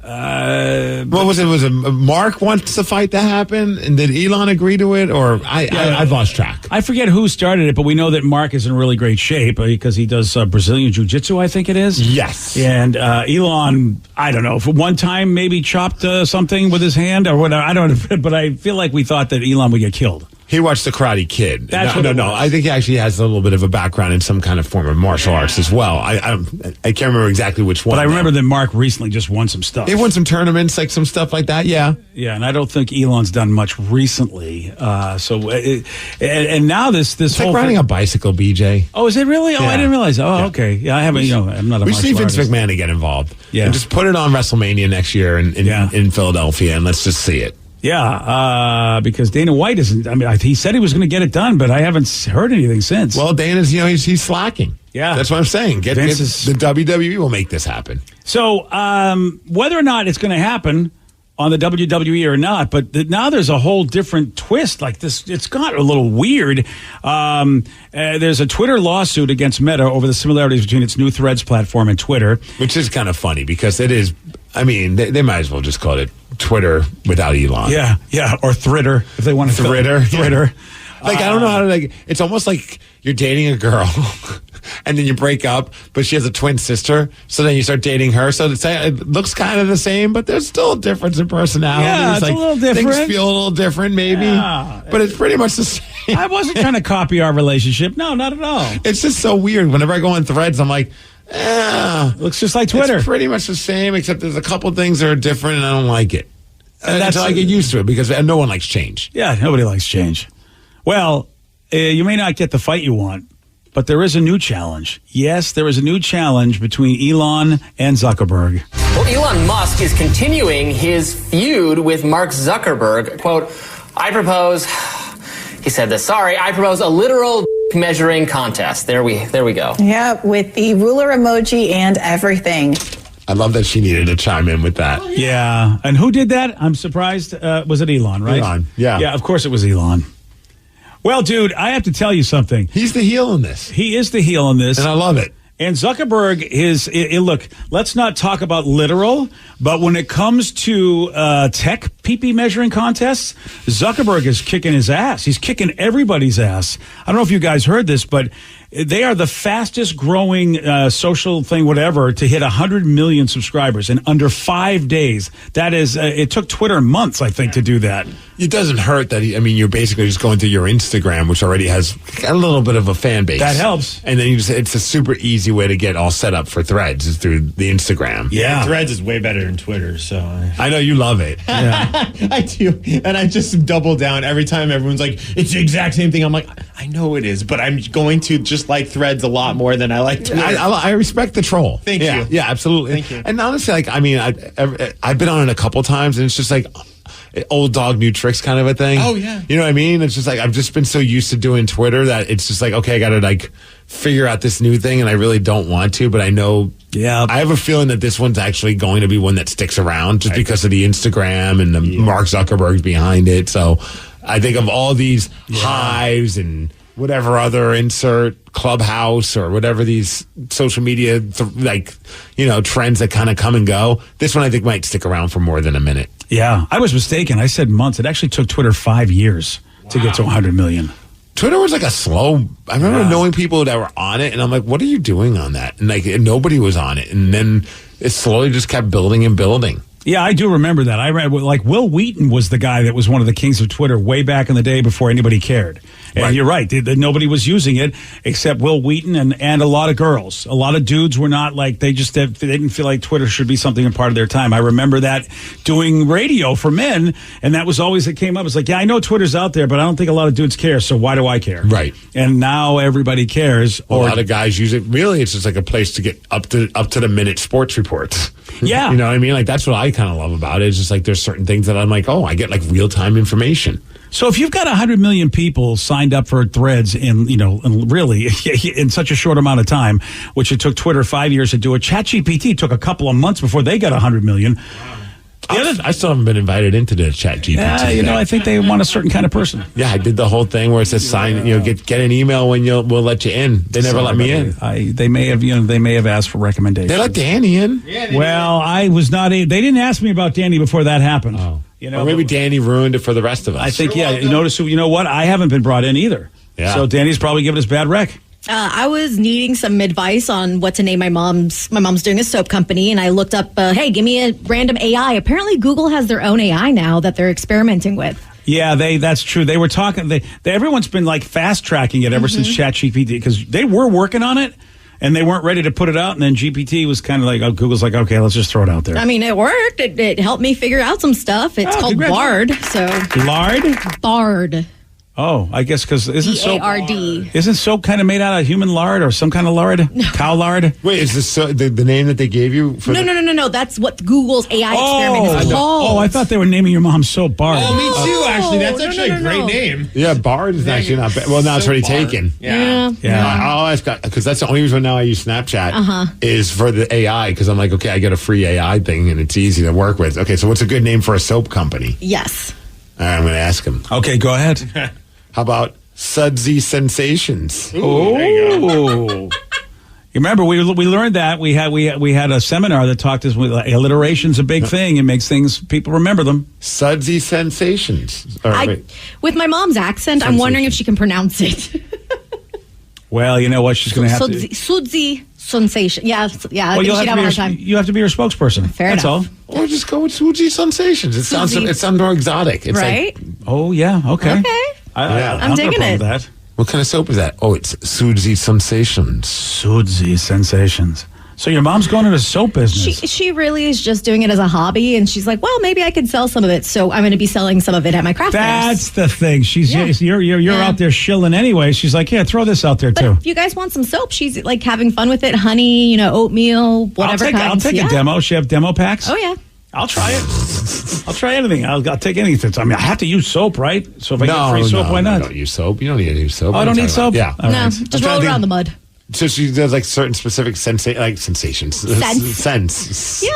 I order a bunch of different scents for her that I kind of like, and I think other people would like the popular ones, lavender, and you got your honey. Hey. She's not into that. Vanilla, all that fun stuff. What about like cucumber? Cucumber. I mean, we could do cucumber. Well, people do like the cucumber. Oh, yeah. Yeah, the cucumber melon flavor. Scent. That's It's not very, a flavor. That is very 2001. Like, I love it. Maybe we should. Look at you, Steve. You just kind of got pwned a little bit on that one. Well, that was the I whole don't like give big. a crap about being judged for the type of soap I use. You're so guys. I'm loving 2001. it. It's very like retro now because that was very in like Bath and Body Works along with like the Japanese cherry blossom scents. You're so 2000 and late, Steve. Yeah, what was it? The Dove brand, man. That's what's up. Dove? Yeah. Oh, wow. I've never heard of that brand before. Can you make it smell like Dove? Oh, my God. You are so basic. I'm sure they sell. Oh, what the are you scent. using? Dude, the Dove is very basic. What am I using? I use, the rain bath. That's what I use. Rain bath? Yeah, well, see, you don't know what it is. You know why? Because it's fancy. Okay, it's not Neutrogena. Fancy is Dr. Squatch. What real menu. Dr. Squatch. Arguing Yes. over soap? Yes, we are. Yes, we are. Honestly, I just use whatever soap my wife You're the one that buys. decided to humble brag about your Dove. No, I just said I want to smell like a cucumber melon. And Like- you guys all shame me for being a cucumber melon enthusiast. You know what? You can use whatever Vicky you want. shamed you. Thank I you. did not. I am here for the retro old school. That was my retro, generation. old school, It's basic. refreshing. It's coming back. 2000 late. You are just You basic, said soap boy. It's cucumber and green tea. Oh. I thought it was cucumber melon. Maybe they've ditched the cucumber melon. Maybe there's a falling out. No, that's See- all fancy now. But here's the thing. My problem with it is that BJ shames you for using Dove, and then now he's shaming me for using Dr. Squatch, and told me that I buy everything that's true. fancy. So we can't please him. No. Has That's a to good be point. somewhere in the middle. Now you understand completely what it's about. Steve is too basic. You're too frou-frou. To be honest, my wife gets some, and it's so funny because I still get one that just says it's vegan. I'm like, I wasn't planning on eating it, but thanks. Like, I mean, Well, I guess, yeah. I mean, I guess I understand I get, why. I get it as well. but it's funny when someone uses like the term vegan for something that's not food. Oh yeah. Like, Oh yeah, Shoes. that is really interesting. That I guess Right. yeah, because it's like, I'm wearing vegan pants, you guys. Have you seen? Yeah. It's like no animals vegan were leather. harmed. Yeah. Oh, well, that's interesting. Yeah, I guess I didn't. I always thought it was just for health reasons. Like you guys just eat the way you eat because you want to eat. But now you've gone to the shampoo. Yeah, I just thought it was kind of funny when I saw that. I was like, and it's like big letters. It says vegan. I'm like, Is that oh, because? silly me? I was about to slurp it down. Well, is that? But yeah, but you're still putting it on your head, which can go in your body. And I guess if you're trying to be cool with what goes in your body, that kind of makes sense to me. No, I get it.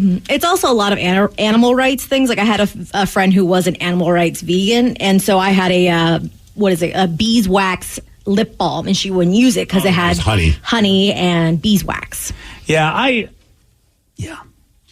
mean, to each their own. Well, I get to each their own. It's just I'm kind of a logical guy, and I just don't understand the logic of it all, just because of how the world is. You know what I mean? It's just like we love animals that go out and kill other animals because that's just how they're wired to be. So sometimes humans, I mean, like, dude, what are you doing? I mean, that could be my new thing. I'm like, God, I don't eat any meat unless another animal killed it for me. Oh, I love that. Then I didn't do anything wrong. You call that a delegatarian because you've delegated it to an animal has to kill something first before you, so you delegate. I'm a the task to nature's them. coursist. I was about to tell you what you could intercourse the nature's course, but you go right ahead. You do nature's courses. You guys are such perverts. Yes, we are. And you crossed the line. Dove. Cucumber melon. Dove. And Squatch Boy over there. Yeah. Dove and Squatch Boy? Yeah. Is that a new Marvel comic? That's a new Marvel comic right there. Dove and Squatch Boy. We got a guy that enlisted the help of his girlfriend's dead dad to help him propose to her. How so? Oh, you're going to hear what he did at 8:17 on The Rock. BJ and Migs, mornings on The Rock, 99.9 KISW. Hi, this is Tom Borthwick, the Diamond King. We have a huge selection in store, 10 times most places in Whatcom County. We have over 100 certified large diamonds in stock. We have trained staff that went to jewelry school. We offer huge discounts all the time, every day. We have 3 jewelers in our store. We want you to save time. We gift wrap everything and treat you kindly with knowledge. Thank you for shopping a family-owned small business that supports 9 families. We donate to over 50 charities per year. Thank you for being our customer, Borthwick Jewelry. 99.9 KISW, The Rock of Seattle. There's a guy going viral And you can check out his video on the BJ and Migs page of KISW.com. And the reason is because he had a bittersweet way that he proposed to his girlfriend. They're watching TV when all of a sudden it plays audio of her dad giving his blessing to ask for her hand. And this audio was recorded 3 days before her dad died. Whoa. And his permission was very important to her. Like, she really valued the fact that dad had to approve of the dude that she wanted to marry. And so here's the audio, which starts with the dad's blessing, and the proposal follows. Son, you've got my permission as much as I can give it to you in the little short time I have left on this earth. I know you love Emily, and I know you'll take care of her. God bless you. And you have my blessing, son. I know how important it was for me to get your dad's permission. And we were able to get that just a few weeks ago. Will you marry me? Yes! How'd you get there? That just gave me goosebumps, man. Yeah, that's wild, man. Although the weird mind that way my mind goes, wouldn't it be crazy? Like, I just use like one of those AI softwares to create your dad's voice to get him to say yes. I think that's what I would do if I could get his permission. Oh, no. I would do that. I'm like, well, I'm going to do this anyway. I mean, we got his voice. Let's just have him say yes. Or what if she was like, no. I was like, no. And it's just like, I was telling my dad I wouldn't marry you. When you said in my weird mind, I immediately thought you were going to go like a Weekend at Bernie's situation. No. So I was just like, oh, God. I mean, I wonder if like he had the conversation. His dad was just like, look, my time is short on this planet, so let's record this so my daughter can hear me say, you know what I mean? Like, yeah, I wonder if it was his idea or the dude was like going, look, you ain't got a lot of time. Please say yes. He can't. He couldn't pull that. I think I mean, you know, if you know it's important to her, what do you think? Do you think he tried to just solicit it? What if he was like, you better do this, pal, or you know what? I'm not going to treat your daughter right, so say yes. So now you got me thinking because it was just audio. Do you think like... Yeah, we don't know how it went down. Do you think he just snuck the audio just to make sure? Or didn't get permission? I don't know. We're all going to hell. And, you know, it made me think of, like, the biggest thing that a guy tried to do to get in good with his girl that was just an epic fail. You remember Kanye with the hologram of Kim's dad? Yeah. I mean, that happened right as things were crazy, and he maybe thought that would fix things. Because it's so bizarre how much money he had to spend to make the hologram of Kim's dad, which was kind of creepy. And then, of course, they're not together anymore anyway. But I mean, that might have been like sign number 30 for her to be out of that situation, though. Yeah, it's like, wait, what is it? Did he just resurrected my dad hologram style? What an incredible proposal, though. Like to have, I mean, it's got to be emotional because you just lost your dad, but then like here's this really powerful moment being proposed to, and he did it the way that you'd want him to, and getting permission from your dad, even though he's no longer with you. Yeah, and it's hard to beat that one, especially since it was important to her to have her dad's blessings, and that's exactly what. And probably she thought, oh, my dad passed away, and he's never given him the blessings. What am I going to do? You know, like he worked it into like a video that they're watching. Yeah. Oh, that's just like, you know. A lot of effort, man. I give him props for that. It's a lot of effort. I'm so happy I don't have to propose to anybody. I couldn't do it. I think I would never get married because the proposal would be just too daunting. It's like, I don't know if this is going to be good enough. And I get nervous about stuff. And it's like, before, there wasn't any, all you had to do was get the ring. There wasn't a lot of pressure about how you did it. You just get the ring. Now, so much pressure on proposals. You know, everyone in that circle of friends are just like, we can't top that. No. There's no way. Are you recording your dad or somebody's dad going, look, we got to beat this. So can you do a little song and dance number and say you give us your blessing? How do you do this? I would love to hear an interview with that guy just to be able to, like, you know, like the whole. How'd you get this? What was that conversation like? I got to have, in my head, I have to think that the dad was the one who said, hey, let's record this so you can play it for my daughter. It was 3 days before his passing. So, and he didn't sound the greatest. So he must have realized, okay, I don't have a long time here. Let me just say, hey, kid, take care of my daughter. I would do that. I mean, at this point, I might have said, "Hey, she's all your problem now." I might have done that. It depends on the sense of humor of the dad. Yeah, I don't know if that's how she wants to know. Like, I don't know if that's the audio she wants the last audio of her dad to be. Is she's your problem now? That's that would have been the audio for Sarah. I would have said, "J-Rubs, it's your problem now." Wait, I actually do say that. Yeah. Well, now we have the audio. Yeah, the audio. She hears it a lot, but here it is now, officially recorded. Yeah, so you can check out the viral the video on the BJ and Migs page of KISW.com. It is pretty cool. Yeah, I mean, I give him credit. There's a lot of work that went into recording the father, inserting it into the video, and surprising his girlfriend as it looks like they're just watching a show. And next thing you know, there's dad saying, "You can marry the dude. I give you my blessings." Nice. Oh man, too much pressure. All right, well, we go from that, which I think is wonderful when we're talking about marriage, to something that I don't know. Okay. I don't know. There's a fine jewelry maker in the UK that is selling a new engagement ring charm that sticks in the top of your crock. Here we go. Oh, man. No, Tatum loves her little, trinkets that you put in the crock. Like, she's got Paw Patrol ones. And so I wonder if by the time Tatum gets to be of marrying age, if this will not be a weird thing, but this will be a thing that people do, getting engagement ring charms for their Crocs. I feel like that has definitely increased the appeal of Crocs to a lot of people. Like, you know what I mean? Like, I'm not a Croc. I've never owned a pair of Crocs, but I feel like more people have Crocs because they can, what is it called? Customize. Accessorize. Bedazzle. I was about to say bedazzle. Bling them up. They're Charms. They're called, charms or gibbets. Gibbets, that's the word. Yeah. Right. Lily loves Would you pay $2,000 for a gibbet? No. That's what this company is trying to get you to do. They're selling this wonderful emerald, or I should say it's a 1-carat green sapphire in the middle of this giblet, surrounded by 16 tiny diamonds set in silver. Okay. $2,000. This is definitely something for someone who's really rich, who just wants to flex that they have a lot of money. You know what I mean? Like, anyone who has to actually worry about paying bills and maybe be somewhat smart. Even me, the idiot that I buy a lot of stupid stuff with my money.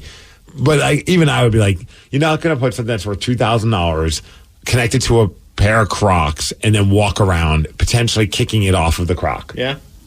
Yeah. You know what I mean? That you're right. That's a little nerve-wracking for me to think you could lose that bad boy. And then what happens when you want to tell everyone, oh, look, I just got engaged, and you got to show your nasty-ass foot with your Croc? Oh, yeah. Yeah. Now, for a pair of Nikes, a different story. Of course. High tops, put it around the lace. It's very convenient, though, because you're already on one knee, so you can just stick it on the Croc. Okay. So you got that going for you. $2,000. Jessica Flynn. It's a jewelry brand called Jessica Flynn, and they're all made to order. So it's like your $2,000, what you call it, a giblet? What is it? Gibbet. Yeah, that too. They're each going to be personalized and unique. So $2,000. It's a lot of money to show off that you make bad money decisions. Yeah, you're right. This is something that somebody's got cash will do. We need to make BJ and Migs, what are they called? Gibbets. Gibbets. Yeah. Gibbets? Yes. Giblets? Right. That's the next thing. Your crotch giblets. Giblets are the things that are inside turkeys. Yeah. Like the giblets and gravy. And stuff like that. Yeah. Gibbets.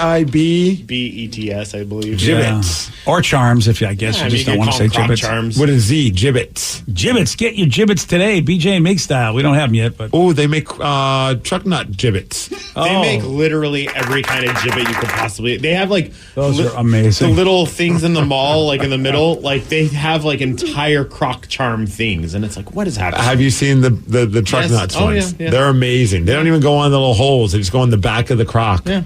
It is amazing that that part of the anatomy is now out there for everybody to enjoy. If I saw somebody with these at the gym, I don't know if I could continue my workout. I would be laughing too hard. Yeah, that's what you need. Because I see a lot of people wearing Crocs at the gym because some people are doing squats or deadlifts and just want to take off their shoes. Those are easy to just kind of slip off. Ah, look at that, the gym life. Now you can have gibbets, though. Or gibbets. Gibbets with little truck nuts on the back. Get the little truck nuts gibbets, buddy.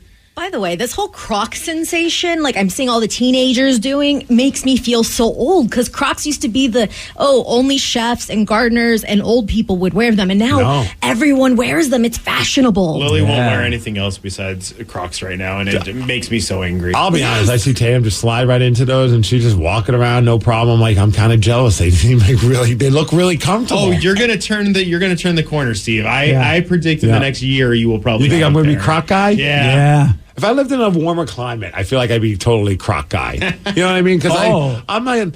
Flip flops after a while get kind of annoying. I don't know what's up with my feet or how I walk, but I'm always like slapping the back really hard to the point where my wife's like, can you be more quiet with your flip flops? Oh, yeah. And I'm like, I don't have any control of this. I don't know what to do. So I try and walk weird, but then I'm like, I'm walking like a weirdo, like trying to figure out what I'm doing. Well, they make wrong. noise. They always have. Yeah, but mine are like slapping. Oh, you're an aggressive slapper. I don't mean to be. Well, you know what? That's just how you roll. So like when we were in like California walking on the beach, like I saw a lot of people that they instead of using flip flops or sandals, they were using Crocs. Oh, look at you! So you got to have a pair. You always, even if you're not in a warm climate, you always have a pair of sandals. You're going to be the warm climate Croc guy, huh? Yeah, for like when we walk around the neighborhood. Yeah. And next thing you know, I'll start showing up to work wearing them. No, you won't. No. Don't do it. You don't think? Yeah. Do you think BJ would ever be a Croc guy? I'm surprised you don't have a pair of Crocs for your in-house shoes. I kind of am too, actually. Yeah. Yeah. He has no fashion sense. You have to understand. At that point. Today is Prime Day. I bet we could get a deal on some Crocs. Probably could. Yeah, look at that. $14. $14 Crocs. You're in. And it's the lined one, so they'll keep your feet warm. BJ. Oh, I was just saying. The reason I don't wear them is because they're not lined. Ooh. If you get them, then we could get you a pair of gold truck nuts for the back. How much those Crocs cost? What size? 14.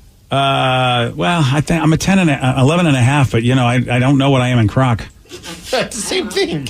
Probably the same thing as most of your shoes. Well, you say that, but you know what? The shoes are a little weird. You know how sizes are. Thank goodness for websites that will have like little user reviews that say true to size or they fit a little bit small. This one does say true to size. Oh. Okay. Well, if you want to get one for Christmas or something, go ahead. I'll try it. But I ain't paying. I like how we announced for us to get you a... Yeah, I thought you guys suggested it. Your idea. Would you like some Croc Spurs for the back or Croc truck nuts? You know what? I like the gibbets on the front. Oh, okay. Okay, nothing. Business in the back, gibbets in the front. That's how it is. Yeah. Where's this deal on Crocs that you found, Vicky? All the ones I'm finding are like $50. Oh, it's for small sizes. But this one's $35 for his size, which is still a deal because they're usually $50 to $60 minimum. Yeah, and then don't forget shipping. These things are $50 to $60. Oh, yeah. I just assume these things are like $25. No. You know what's up. Got to go to the Crocs store, man, at the outlets. Oh, boy. They actually have a full-on store? Mm-hmm. And they're still about that price. These ones have little headlights on them. Oh, there you go. Okay, that's pretty funny. Why is the outlet store? The outlet store is supposed to be cheaper. Oh, well, it's the only Croc store I know of. Yeah, no, sure. I don't know about here in Seattle, but like when I went to Boston and I was flying back one of the times to see Lily, they had an entire Croc store. You should have seen the line for that place. See, sometimes some of them now even have like high heels, like or wedges on them. Yeah. It's kind of nuts. Okay, then. They're like almost like this generation's like Chuck Taylors. So he says I was 100% against Crocs, but I decided to try them when I needed new sandals, and they're actually comfortable, and I hate that I love them now. Yeah, that's what I was told way back in the day, and I first saw Crocs back in 2006 because I remember I was on my trip to Peru, and one of the dudes was wearing. I'd never seen them before, and all he talked about, he walked all over Peru with these things, saying how comfortable they were. Yeah, and that's when but I was like, they look kind of granola-ish, and he was kind of a granola guy, and I thought, yeah, that's probably who's going to get him is granola people, but now everybody's got them. What would you rather rock, Birkenstocks or Crocs? Oh, I feel like Crocs are more comfortable at least. I don't know. People swear by Birkenstocks. As far as comfortable? Yeah. Oh, I haven't done either. Well, go with me on this one. They combine forces, and they put out Birkin Crocs. Birkin Crocs. There you go. I bet somebody's already created that. Yeah. You're probably right about that. I'm not seeing it. No? Oh! Damn it, someone's going to steal this idea. Yeah. Well, first of all, you got to get representatives from both companies to sit at the table. Because right now, what is Birkenstocks? What do they have? I'll just spell it different. Oh, no, you can't. Wait, you're going to just make your own thing? Yeah. You're going to steal from both companies? Yes. That's the American way. Yeah, sure. But all right, good luck to you. Also, I like how Vicky's sending this to our group messages, like as if we're actually going to buy these. Well, I'm sending it whenever BJ says, "Get this for my birthday." No. I send it to his kids in case they need an idea for later. Yeah, don't get this for my birthday. No, you should. This would be hilarious. There's probably other things I would like as opposed to that. It's funny. All right, Birkin Croc. It's a great name. I really feel like Birkenstock and Crocs should get together and do something. Yes. Yeah. But before Steve steals the idea.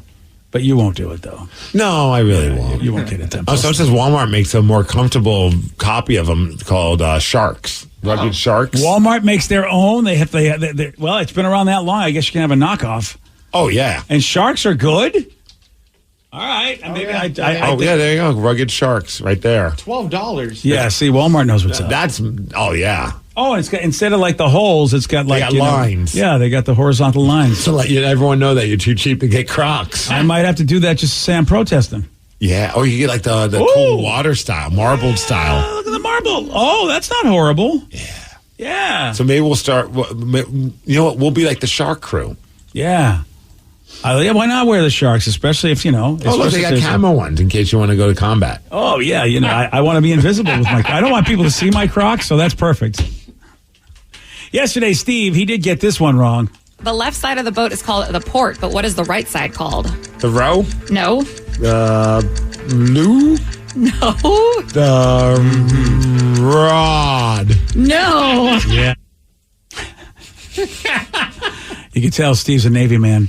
Actually, his brother's a Navy man. It is pretty embarrassing. Oh, it's his job to know, not mine. Yeah, but I mean, that's, starboard's pretty basic. I'm sure he doesn't know every term that has to deal with the radio. Yeah, he probably knows microphone. Yeah, you're probably right. Starboard is the answer. You want a shot at beating Steve? You got it. 206-803-ROCK. We'll play Beat Migs at 8:47 on The Rock. Today's podcast was brought to you by Travis Gagne, bankruptcy attorney. He's here right now and has agreed to answer more of your questions about bankruptcy. Here's a question from a listener. My house is currently in foreclosure. I've stopped making payments. What can I do to save my house? If you're already in foreclosure behind on your mortgage, you can stop the foreclosure by filing a bankruptcy. There's different types of bankruptcy. Chapter 13 can help you catch up on your house payments if you're behind. It would mean that you'd have to start making your house payments again and catch up on the amount that you're behind over 5 years. You could also take off or strip off your second mortgage, which would help you to reduce your housing payment every month, especially once you're done with the plan and done catching up on your first mortgage. We could also try to buy you some time by filing a Chapter 13 case. Filing a Chapter 13 would definitely stop your foreclosure. Thanks, Travis. If you have more questions about bankruptcy, you can reach out to Travis anytime at choosetherightchapter.com. That's choosetherightchapter.com. And thanks for listening.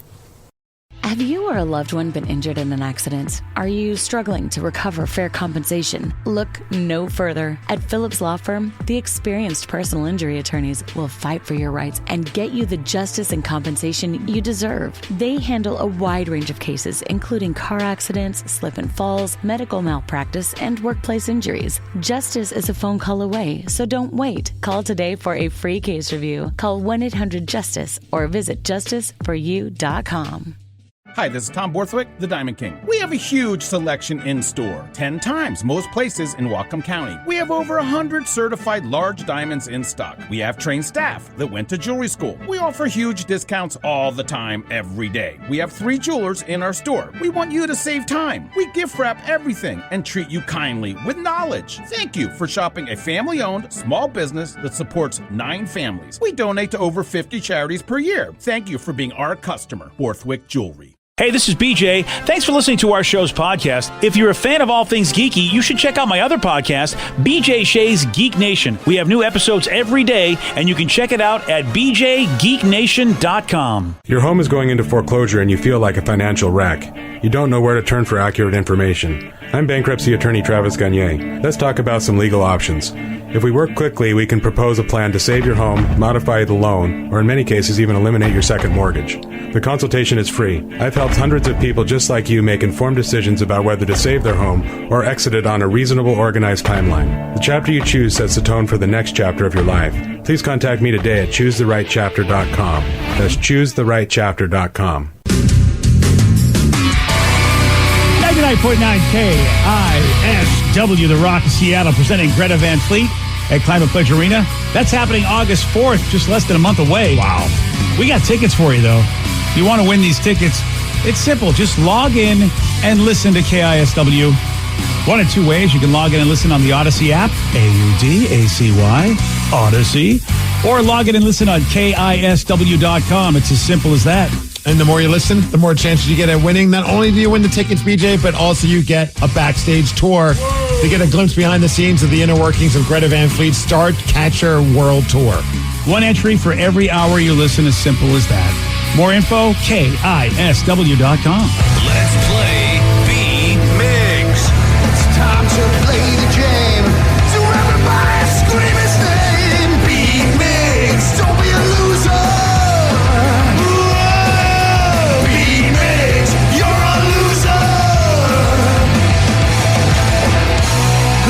ready to be Migs?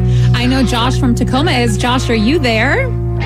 Here I am. Good morning. Good morning. Good morning. All right, Steve, now get out. For those playing at home, Josh has 60 seconds to answer 10 questions. You can pass all you want, but you only get 3 guesses per question. Are you ready? I'm ready. Bombay, snowshoe, and munchkin are all breeds of what domestic animal? Cat. Yes. What does the acronym RBI mean in baseball? Runs batted in. Yes. What did the lion want in The Wizard of Oz? Courage. Yes. Birdman is the nickname for what professional skateboarder? Tony Hawk. Yes. What 7-letter B word is often referred to as manic depression? Bipolar. Yes. The Bare Necessities is a song from what Disney movie? Lion King. No. How many Olympic gold medals has Shaun White won? 4. No. 5. No. 6. No. Mary Jane Watson is the love interest for what superhero? Spider-Man. Yes. How many seasons did the 90s sitcom The Nanny have? 3. No. 2. No. 5. No. What currency do they use in Ireland?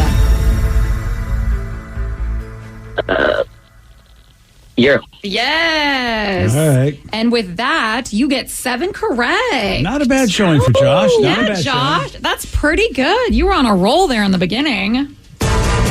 Fell off the roll, but get back on it again. You got back on it a little bit. Steve, are you ready? Oh, yeah. Bombay, snowshoe, and munchkin are all breeds of what domestic animal? Dog. No. Cat. Yes. What does the acronym RBI mean in baseball? Runs batted in. Yes. Uh-huh. What did the lion want in The Wizard of Oz? Heart. No. He wanted courage. He did. Courage is Birdman is the nickname for what professional skateboarder?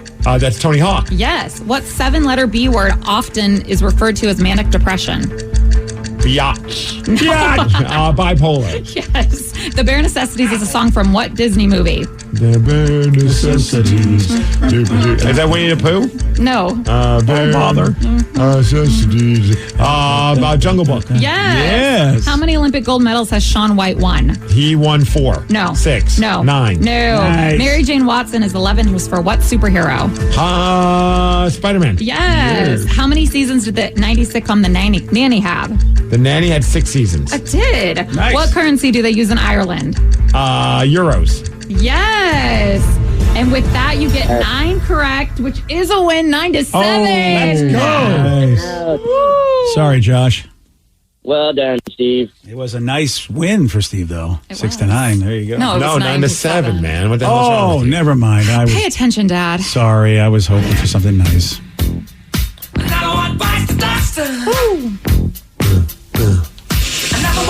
Okay, I don't know if I need the grunting. Sorry. Okay, Mr. Wimbledon, I don't know if I need that. I was kind of feeling it, man. Wow. You would have got a perfect 10 if you knew how many Olympic gold medals Shaun White has won. You were close. Danced all 10? around it. 3. Oh. I was way off. Yeah, you're way off. He's probably won a lot more medals in general, but Olympic gold ones, only man. 3. He was a rock star for a minute. Yeah, He was, yeah. He had the big red hair, right? Yeah. It's like I don't know why. I always thought of Carrot Top whenever Yep. I saw him. I actually did too. Yeah. Well, congratulations on winning. Thank you. Look at you. So 2 wins in a row. Getting ready for the All-Star game tonight. Good job. Going into it hot, BJ. That's all we need. Just like buddy. the Mariners. Yep. Boy, it would be nice. It would be nice to see the Mariners contribute to a win tonight. That'd be fun.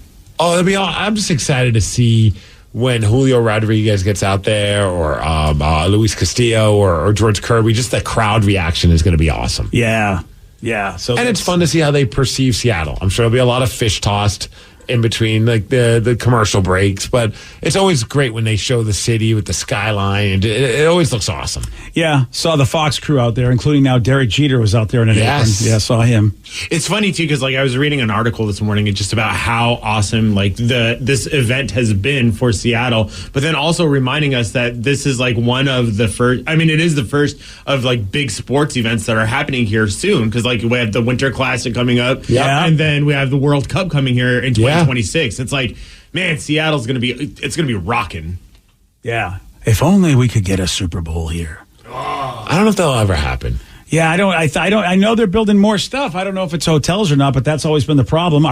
We got a convention center, 2 different convention centers now, so that I think we're big enough for that. Yeah, no, and weather can't be that argument anymore after they did it in New York. Exactly. I mean, it was freezing that year that the Seahawks won the Super Bowl. It was super cold out. Yeah, I will say, man. I mean, I would say, though, if I were a fan, I want to go to someplace sunny. That's why when they did it in New York or Detroit one year, too, I was like, what are you doing? Detroit was funny because that was the year that the Seahawks went to the Super Bowl with Hasselbeck. Yeah. And you're like, what is that about? Like, Scenic Detroit. Yeah, really. I mean, it's not a bad city, but in the winter? Right. Yeah, no, come on. All right, so there was a recent poll that was done where they asked people, what were the most common social media sins we commit online? I didn't know there was such a thing as a social media sin because pretty much, I mean, it's a-hole central on social media. So they actually have sins. They actually do have rights and wrongs. It is funny though, right now, like the chatter about Threads right now, and of course it will change when more people start being more interactive on it, is that it's a lot more pleasant than Twitter and other social media platforms. Like people are in a pretty decent mood on Threads right now, but give it time. Miserable people will come through. Ground floor is always fun because you feel like you're ground floor and everybody is like-minded on ground floor. Yeah. We're all here in this new thing. We all want something brand new. We want to be peaceful. And some jackass shares their opinion and everything falls apart. Why are you looking at me when you say that? I wonder how many of these you commit. Because I commit a lot. Sometimes when you're telling us the stories of you especially on Facebook, I feel like you're constantly in some kind of drama on Facebook with somebody. I kind of am. Yeah. Number 1, arguing with random people.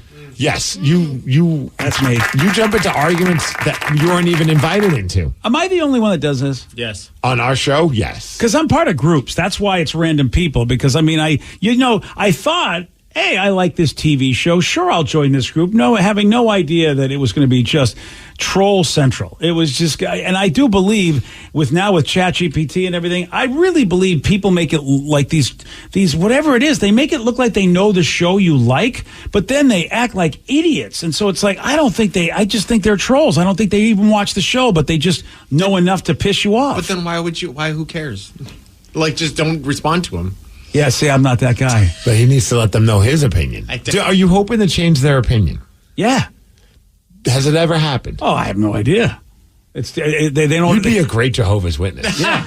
They don't respond back, so I don't think that they probably haven't, but they don't. But here's what it is. Religion where you're knocking when you knock on the door trying to convince someone to change their religion. What's the success rate on that? It can't be very good. Apparently, it must be good enough to be able to continue to do it. But it's all part of the process, my friend.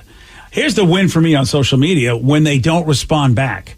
Usually, if somebody... Is that winning, or is that just someone just like, I don't have time for this? Oh, it's the original troller. So the original troller has some kind of time. They can't use your excuse. Like, if you troll, you can't go, I don't have time for this. Oh, no, you already made time. You can't then make it like it's like, oh, you had find something better to do with your life. You've already jumped into the troll pond. I've seen that lots of times on like Twitter. Someone says something stupid. The argument goes on. The guy's like, I got better things to do than have this conversation. I'm like, well, no, you kind of started this whole conversation. Like, you didn't have better things to do. Exactly. Or you never would have even spewed your stupid opinion. That's the win for me. When the person answers like that, that's so what do you do response? with that win? Do you put up I go out, have a party, maybe have myself a little... Like a board? Like a check mark on the board? In my head, I do. Okay. How about this? These are the sins of social media. Posting something when you were angry, then regretting it. I've stopped doing that. At least you admit you did. Yeah. Well, I mean, when you're younger, you just get angry about something and you go on social media.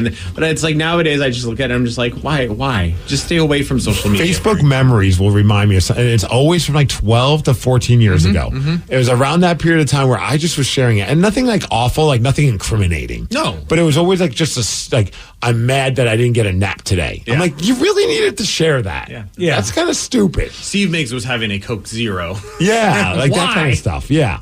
Again, it's your journal. That's really what it was. It was your journal that you decided to put on a bulletin board for everybody to see. But I hit a point where I finally I noticed it's like after about 12 years, like something happened where I'm like, I'm not ever posting negative stuff on social media. Oh yeah. Good for you. Yeah. Yeah. I now try to be more helpful. Like I try to reform my ways and just be nice. I feel like, well, let me be the nice guy on social media. Let's see how that goes. I would also put an amendment to the angry one, and also don't do it while drunk. Oh, I'm pretty good about like the times where I've like gone out partying with everybody. Sure. I'm usually just busy being drunk and having fun with my friends that I don't even think to go on social media, thankfully. Good. I see a lot of people. That's number 4 on the list, by the way. Is it really? It's a That's social funny. media sin. Number 4. Don't do stuff while you're drunk. No. Yeah.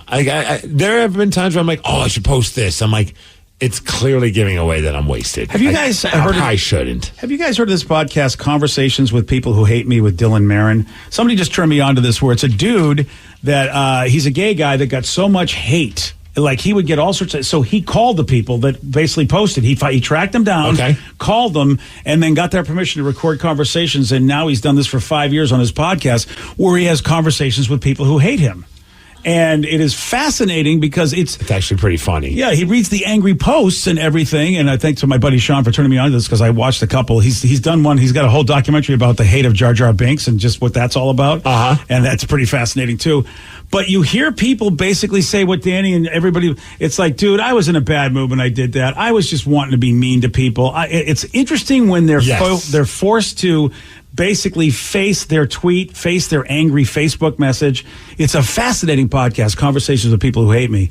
And you get to see that, yeah, it's a journal that people really have just don't realize you should be writing this down where people can't see it, not where people can see it. Right.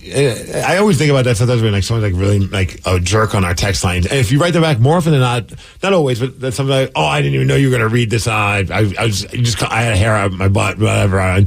But it's like, I remember there was a person that used to work in our building. I can't remember who it was, but they would get negative tweet. No. They would get negative text, and they would call the person. Oh. And I was like, wow. That's awesome. That's really that's a little extra. I love that. See, that's half the idea of this guy Dylan I could see you doing that. If you get their permission, put it on the air. How great would that be? It definitely is an interesting, like, kind of like just study of somebody's mindset. Yeah, and also the other side of it, too, because you get to see, like, it hurt this guy so much that he was like, you can see where it's like, dude, why do you let this bother you so much? Yeah, I always loved, like, I thought it would always be an interesting, like, documentary or a docuseries on trolls. And, like, just find out, you'd have to have cameras on them all the time, but, like, what are you doing at that very moment that led to you to go on social media to, like, bitch at somebody or be a jerk to somebody? Like, because obviously something's going on in your world to make you that miserable or that angry to want to, like, lash out on some random person you don't really even know. Now you know why I spend so much money on therapy. Because I get asked that a lot. It's like, they'll be like, so how'd you do with Facebook this week? Well, why are you posting so much on Facebook? Well, it was a successful run. Yeah. You should have like X amount of days since the last Facebook incident. I really should. I almost did. Boy, I almost got on there just today. To argue about what? Well, Star Trek, you know. I like my... But you know what? I got a positive response, though, from the actor, which was nice.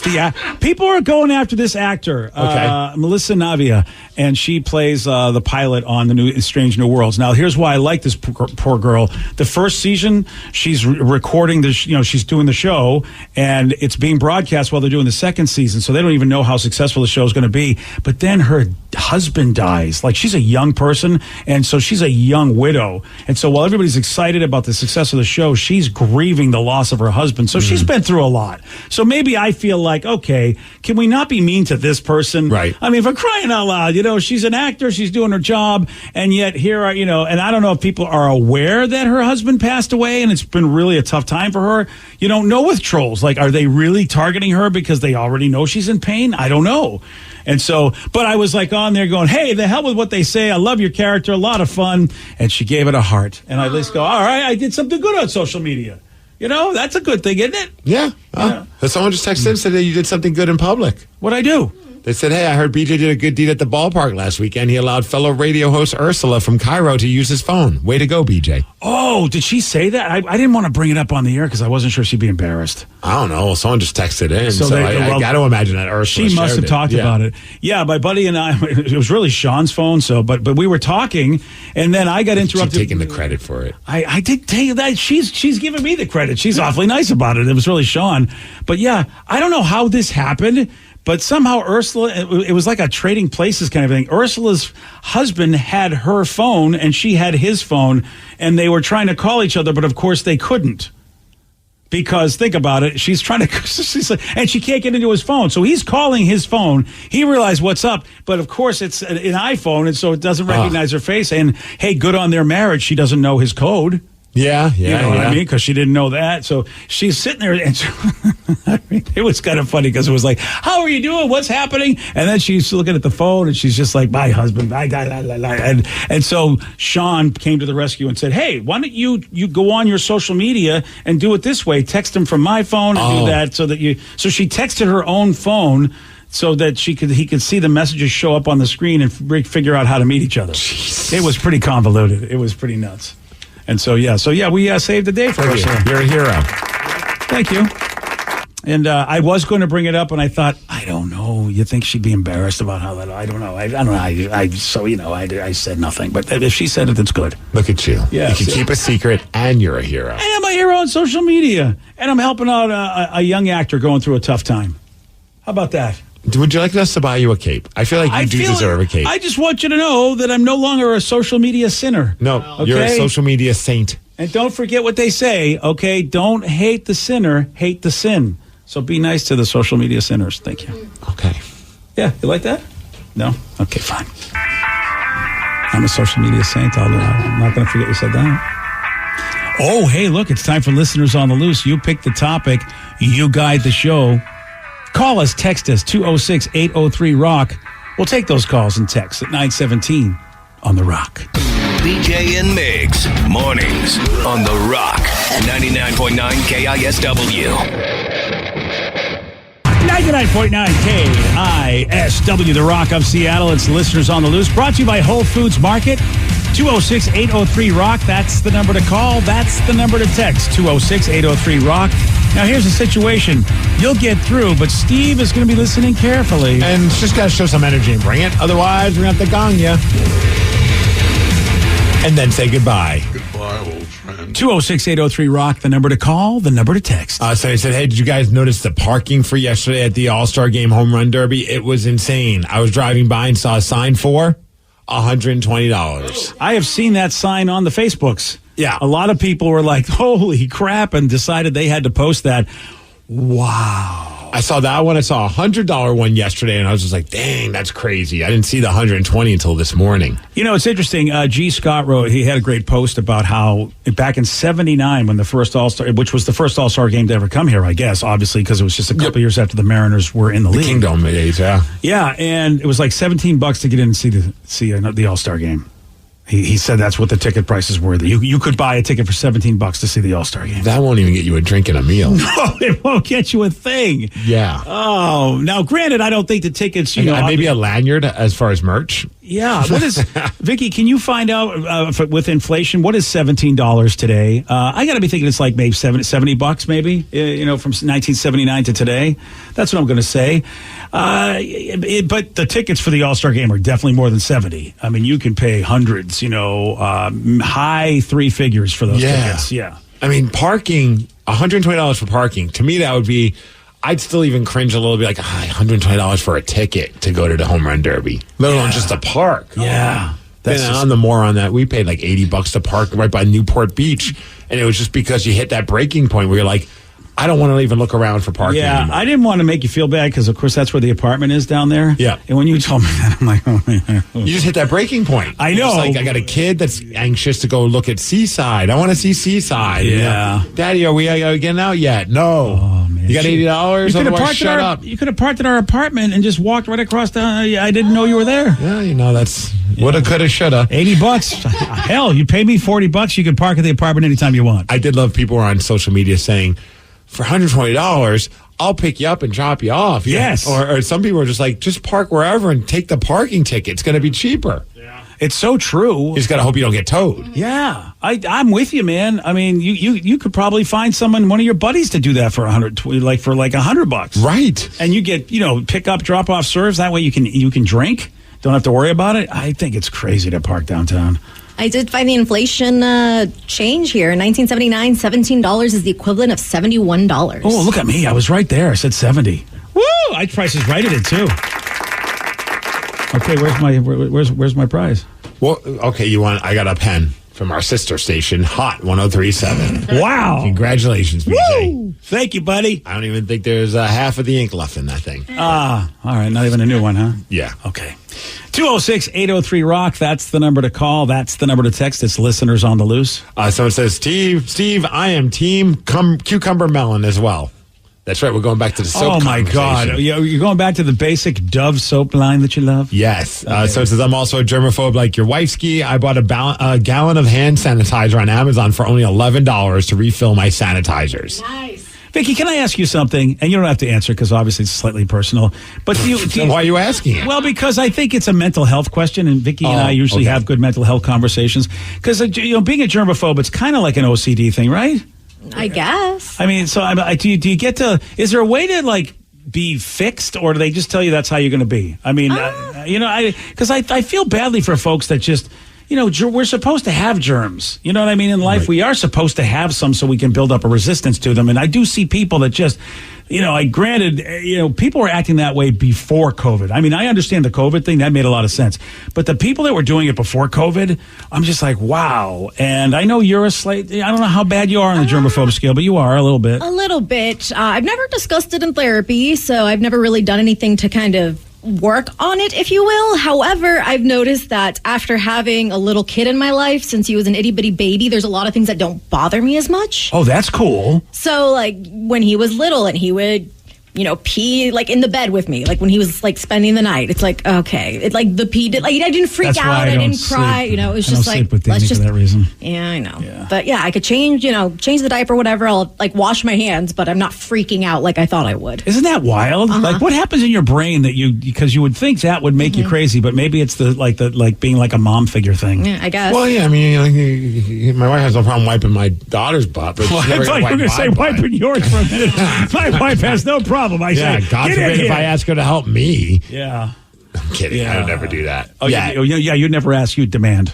Yeah, not yet. Yeah, exactly. Yeah, at some point that may happen. Yeah. I mean, look, hopefully no time soon. At some point, I don't know whether it's a nurse or a family member is going to be wiping my butt. It's I hope I feel for like my your kids. family's going to buy you like the greatest bidet known to man and say, Dad, you're on your own. Well, sometimes though, if you're in a situation, you can't. A bidet ain't going to do it. You gotta. Well, someone's just going to have to hose me down like Planet of the Apes. I'm about to ask the dumbest question. Go for it. Do it. It's listeners on the loose. It's your time. Of the two, yes, which are you going to have? To wipe my butt? Your daughter or your son? Oh, God. That is a tough one. I thought we already agreed it was Vicky. Yeah, I was going to say, I figured it would be me. I think it should be Vicky. I'm mentally preparing myself. Yeah, but you could at least pull the I'm really not related to you card. Yeah. I'll just hose you down. Vicky will still do it, though. She's a kind soul. I don't think your son's going to do it. No. Oh, well... No chance. All right, I thought maybe Sarah. I was going to give him, an opportunity to be a good guy. Sarah, is that a yes or Sarah's like, no. Okay, I'm going. You know what? I'm going to be in the street looking for a wiper. Wait a second. What if you're still living in his house? Yeah. It's going to be J-Rubs. Moving out. Oh, J-Rubs. Yeah, he's married in. He knew what he signed up for. She's shaking her head. Divorced. No. Yeah. He's getting divorced. Oh, yeah, J-Rubs. No way, dude. Yeah, I'm in the street. Yep. Enjoy your time in the streets, man. I'm going to have a sign. I don't need money. I just need to be wiped. Okay. It's like, is that okay to be on the side of the road? Yes. Yeah. Thanks, buddy. Welcome to Seattle. You pick the topic. You guide the show. It is listeners on the loose. 206-803-ROCK. We've got more of your calls and more of your texts. We'll take those at 9:33 on The Rock. BJ and Migs, mornings on The Rock, 99.9 KISW. Clock out and sleep in this Labor Day with up to 20% off everything at Casper. Save on the mattresses and pillows you need to perfect your sleep-life balance. Goodbye summer, hello slumber. Try Casper at a store near you. Visit casper.com/stores. Save 20% now through September 12th. Save on better rest. Exclusions apply. See casper.com/promo.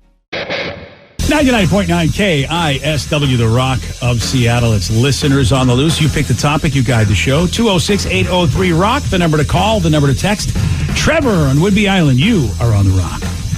Good morning, guys. Morning, Trevor. What you got, buddy? So I want to know if you guys know what movie Crocs were first featured in. They were featured in a movie. They were. Okay. Babysitters.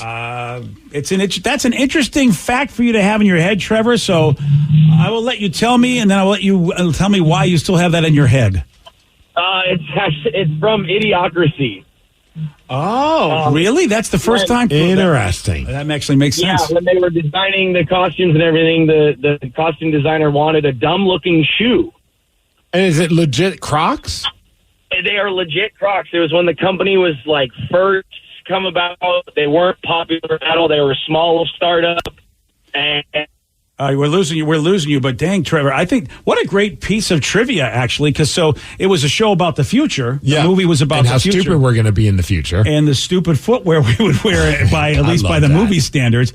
That actually, Trevor, that's a great piece of information. I love that. Are they legitimate? They're Crocs. Wow. Yeah, apparently Mike Judge revealed during an interview that he went with Crocs because, one, they were cheap, well, at the time, and no one would ever wear them. And apparently it surprised everybody that they actually got all over the place. I think I want to start leaning into the Walmart version, the Sharks. Yeah. Let me see how I want to see how they look before I get any. So you'll have to. I'll let you one day wear them. All right. Next time I go to Walmart. Yeah.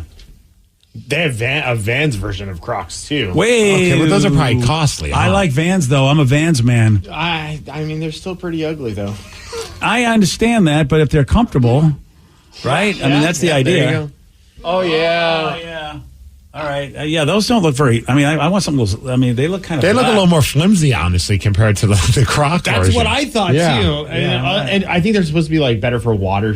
more like water shoe type thing. And they're less bulky, so maybe for... Because I think one of the things... The Crocs kind of look like those clogs, right? They're supposedly really comfortable, You can get them in tie-dye. Oh, now, man, that's perfect for festival season. And they're only $35. Yeah. That's actually a great price for any kind of shoe.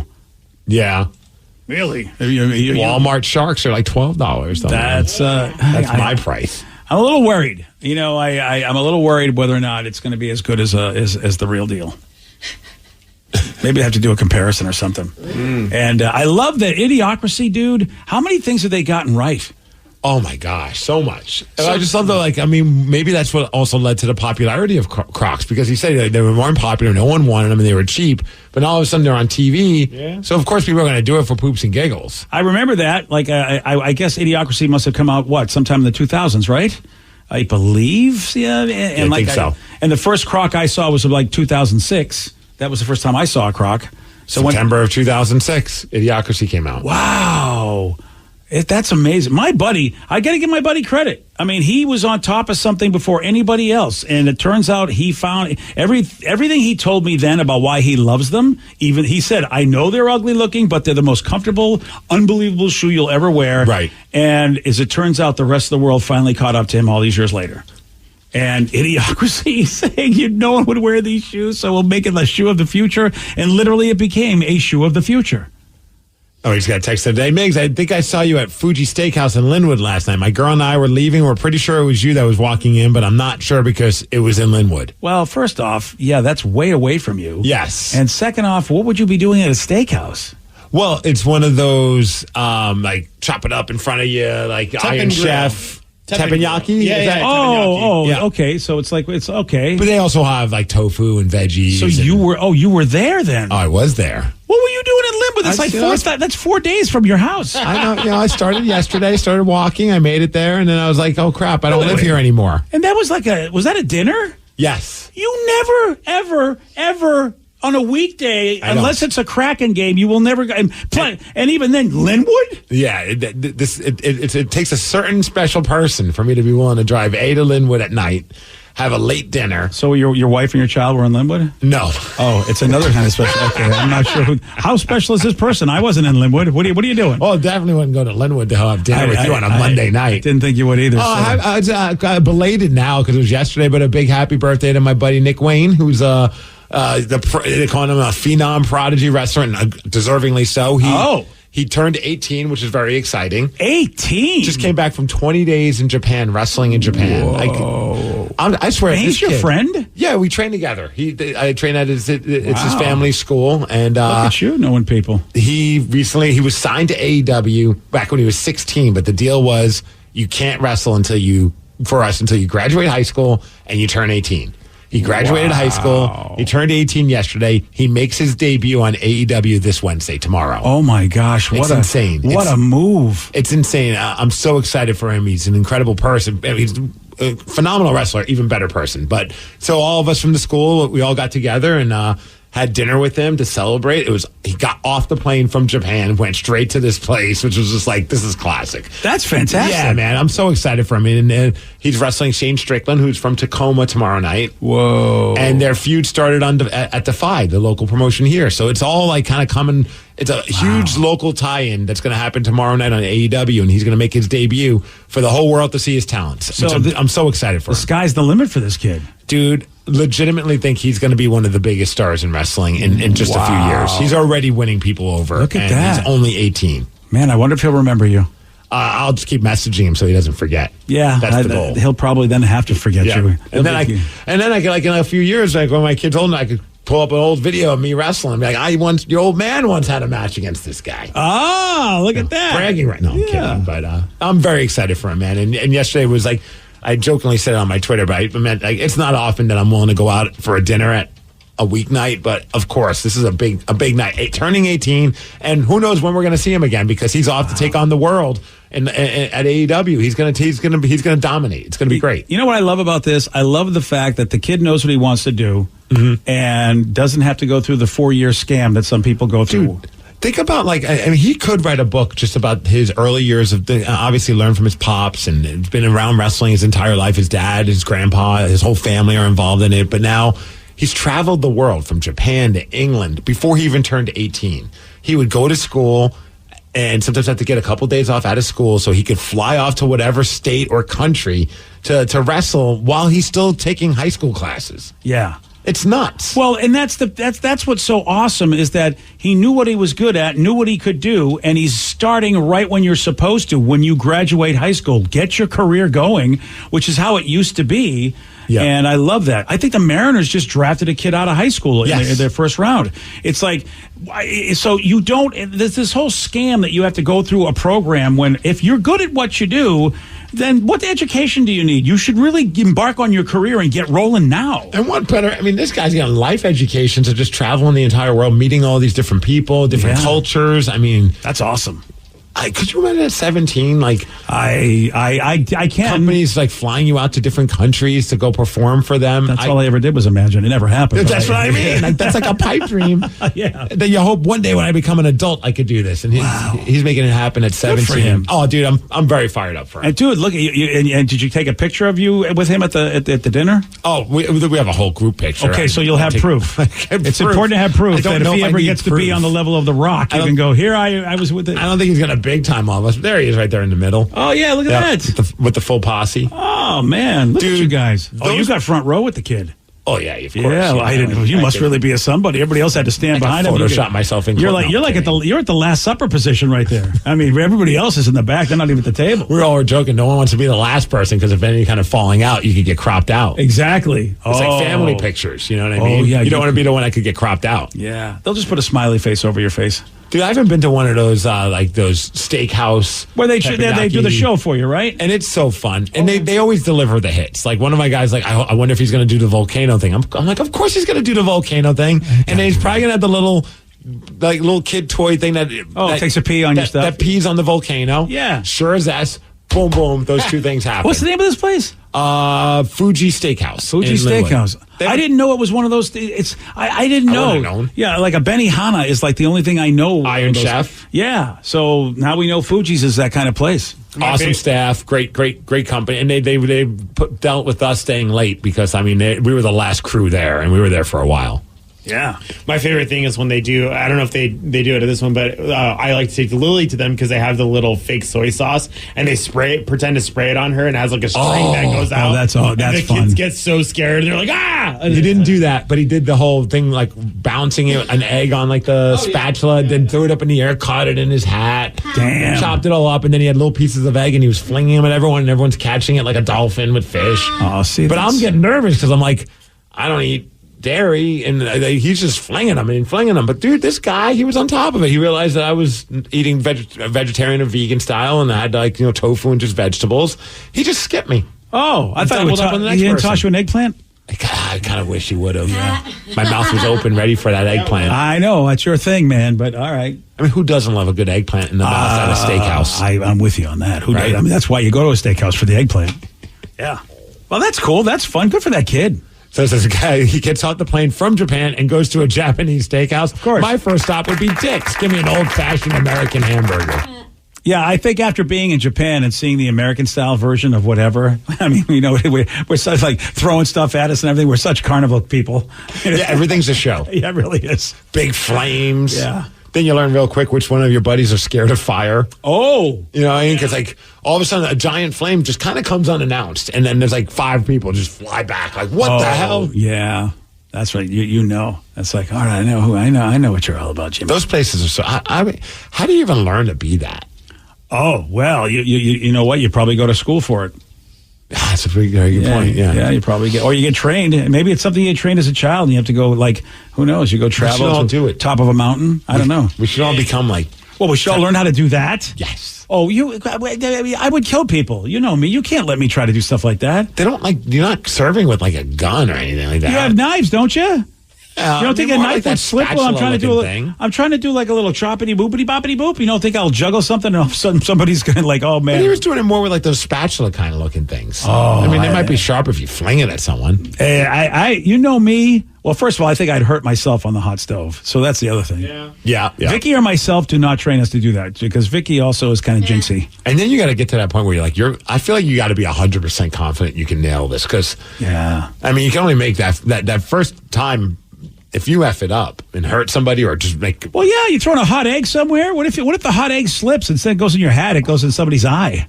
I feel like Impractical Jokers or one of those prank shows should do the world's worst teppanyaki or hibachi, is it? Teppanyaki or whatever. I don't know. Chef guy. The guy that does that stuff. But have him do everything wrong, set things on fire, break things... Especially or see the guy just burn himself badly. Okay, well, I mean, he catches on fire and he's got to run away. Like a stunt guy. Yeah, that'd be epic. Accidentally, while he's flinging it, it flies and impales one of like a stunt guy, of course. These are all professionals. Yeah, you got professionals, of course. That'd be fun to see the reaction of people. I like it. Let's do it. 206-803-ROCK, that's the number to call. That's the number to text. Let's go to Johnny Brown. Johnny Brown in Edmonds, you are on the Rock. What's going on, fellas? What's up, Johnny? What you got?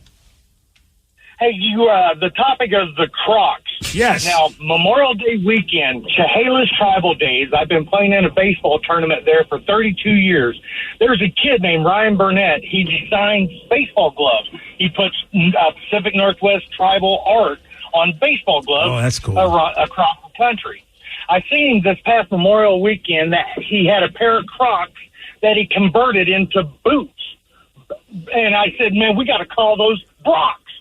But he cut up boots and had the stirrups and, the heel's still exposed, but the Crocs were fastened to the cut up cowboy boots. What? One of the coolest things. Yeah, I'm like, man, you got to sell that in Texas. I guess so. If you're going to Fort Worth, that's what you need. Yeah. You could retire tomorrow. How would that go over, man? Ryan Burnett, Chehalis tribal member. Well, shout out to him. Thanks, Johnny. Appreciate that. You wonder how that, because we're going to Dallas. You got to I wonder how that would fly or not fly. Like would the Fort Worth? It depends on the bar you go to. Yeah, with the Fort Worthians. I mean, the Dallas probably wouldn't mind it, but like if you get like deep into the country vibe, I wonder how the country vibe people would be. Didn't you go shopping yesterday for Dallas, BJ? Did you get a cowboy hat? I got I just was that Stetson? Is that the brand? Yeah. I was tempted. I mean, there are some cowboy stores around here I could have gone to, but I thought, I think I'm just going to get regular shirts. Your son was talking to me all weekend about how he's so excited to get boots and a cowboy hat. Is he really? That's what he said. I was saying it's inevitable that there's going to be some like yuck morning radio guys that are going to show up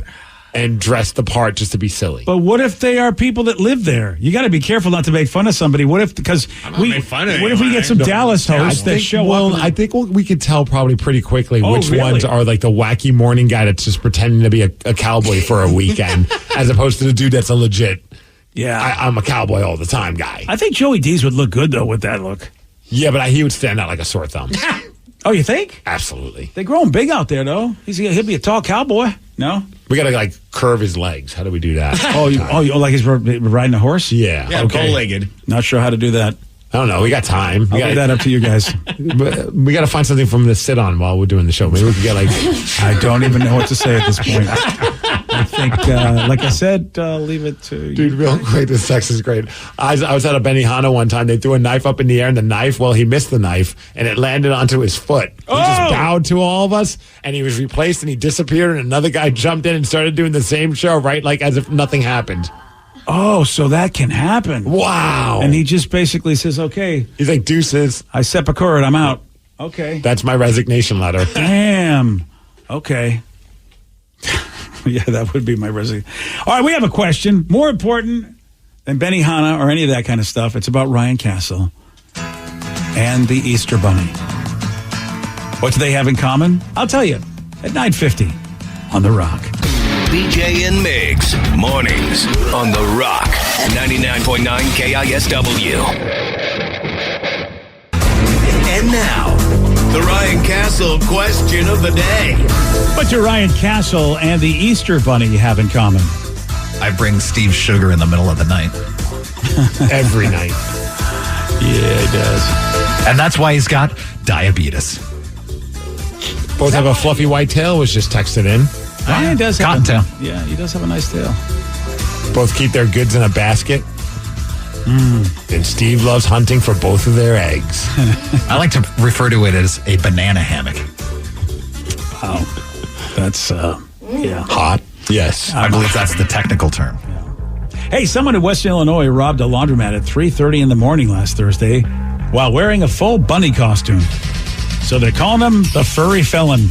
Oh, my gosh. Talk about aiming low. You're going to rob a laundromat? What are you going to end up with, a bag full of quarters?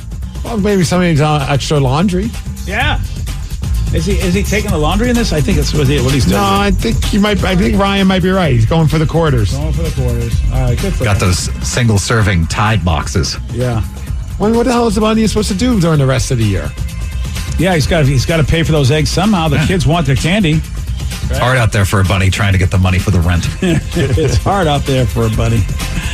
Yeah, he's a genius.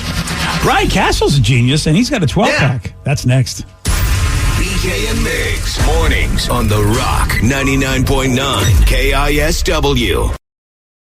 Today's podcast was brought to you by Travis Gagne, bankruptcy attorney. He's here right now and has agreed to answer more of your questions about bankruptcy. Here's another question from a listener. I have a mountain of credit card bills and consumer debt. Can I still keep my house if I file bankruptcy? Yes, you almost always can keep your home and your house, your car in a bankruptcy. Depending on what type of bankruptcy you file, would depend on whether or not, for example, you can keep your vehicles if you have payments on them still. You can almost always keep your home if you're current on the payments on your home, even in full bankruptcy. In Chapter 13, you can also keep those items.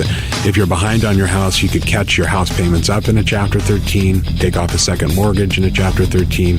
So keeping your primary assets like a home and car is almost always possible in bankruptcy. Thanks, Travis. If you have more questions about bankruptcy, you can reach out to Travis anytime at choosetherightchapter.com. That's choosetherightchapter.com. And thanks for listening.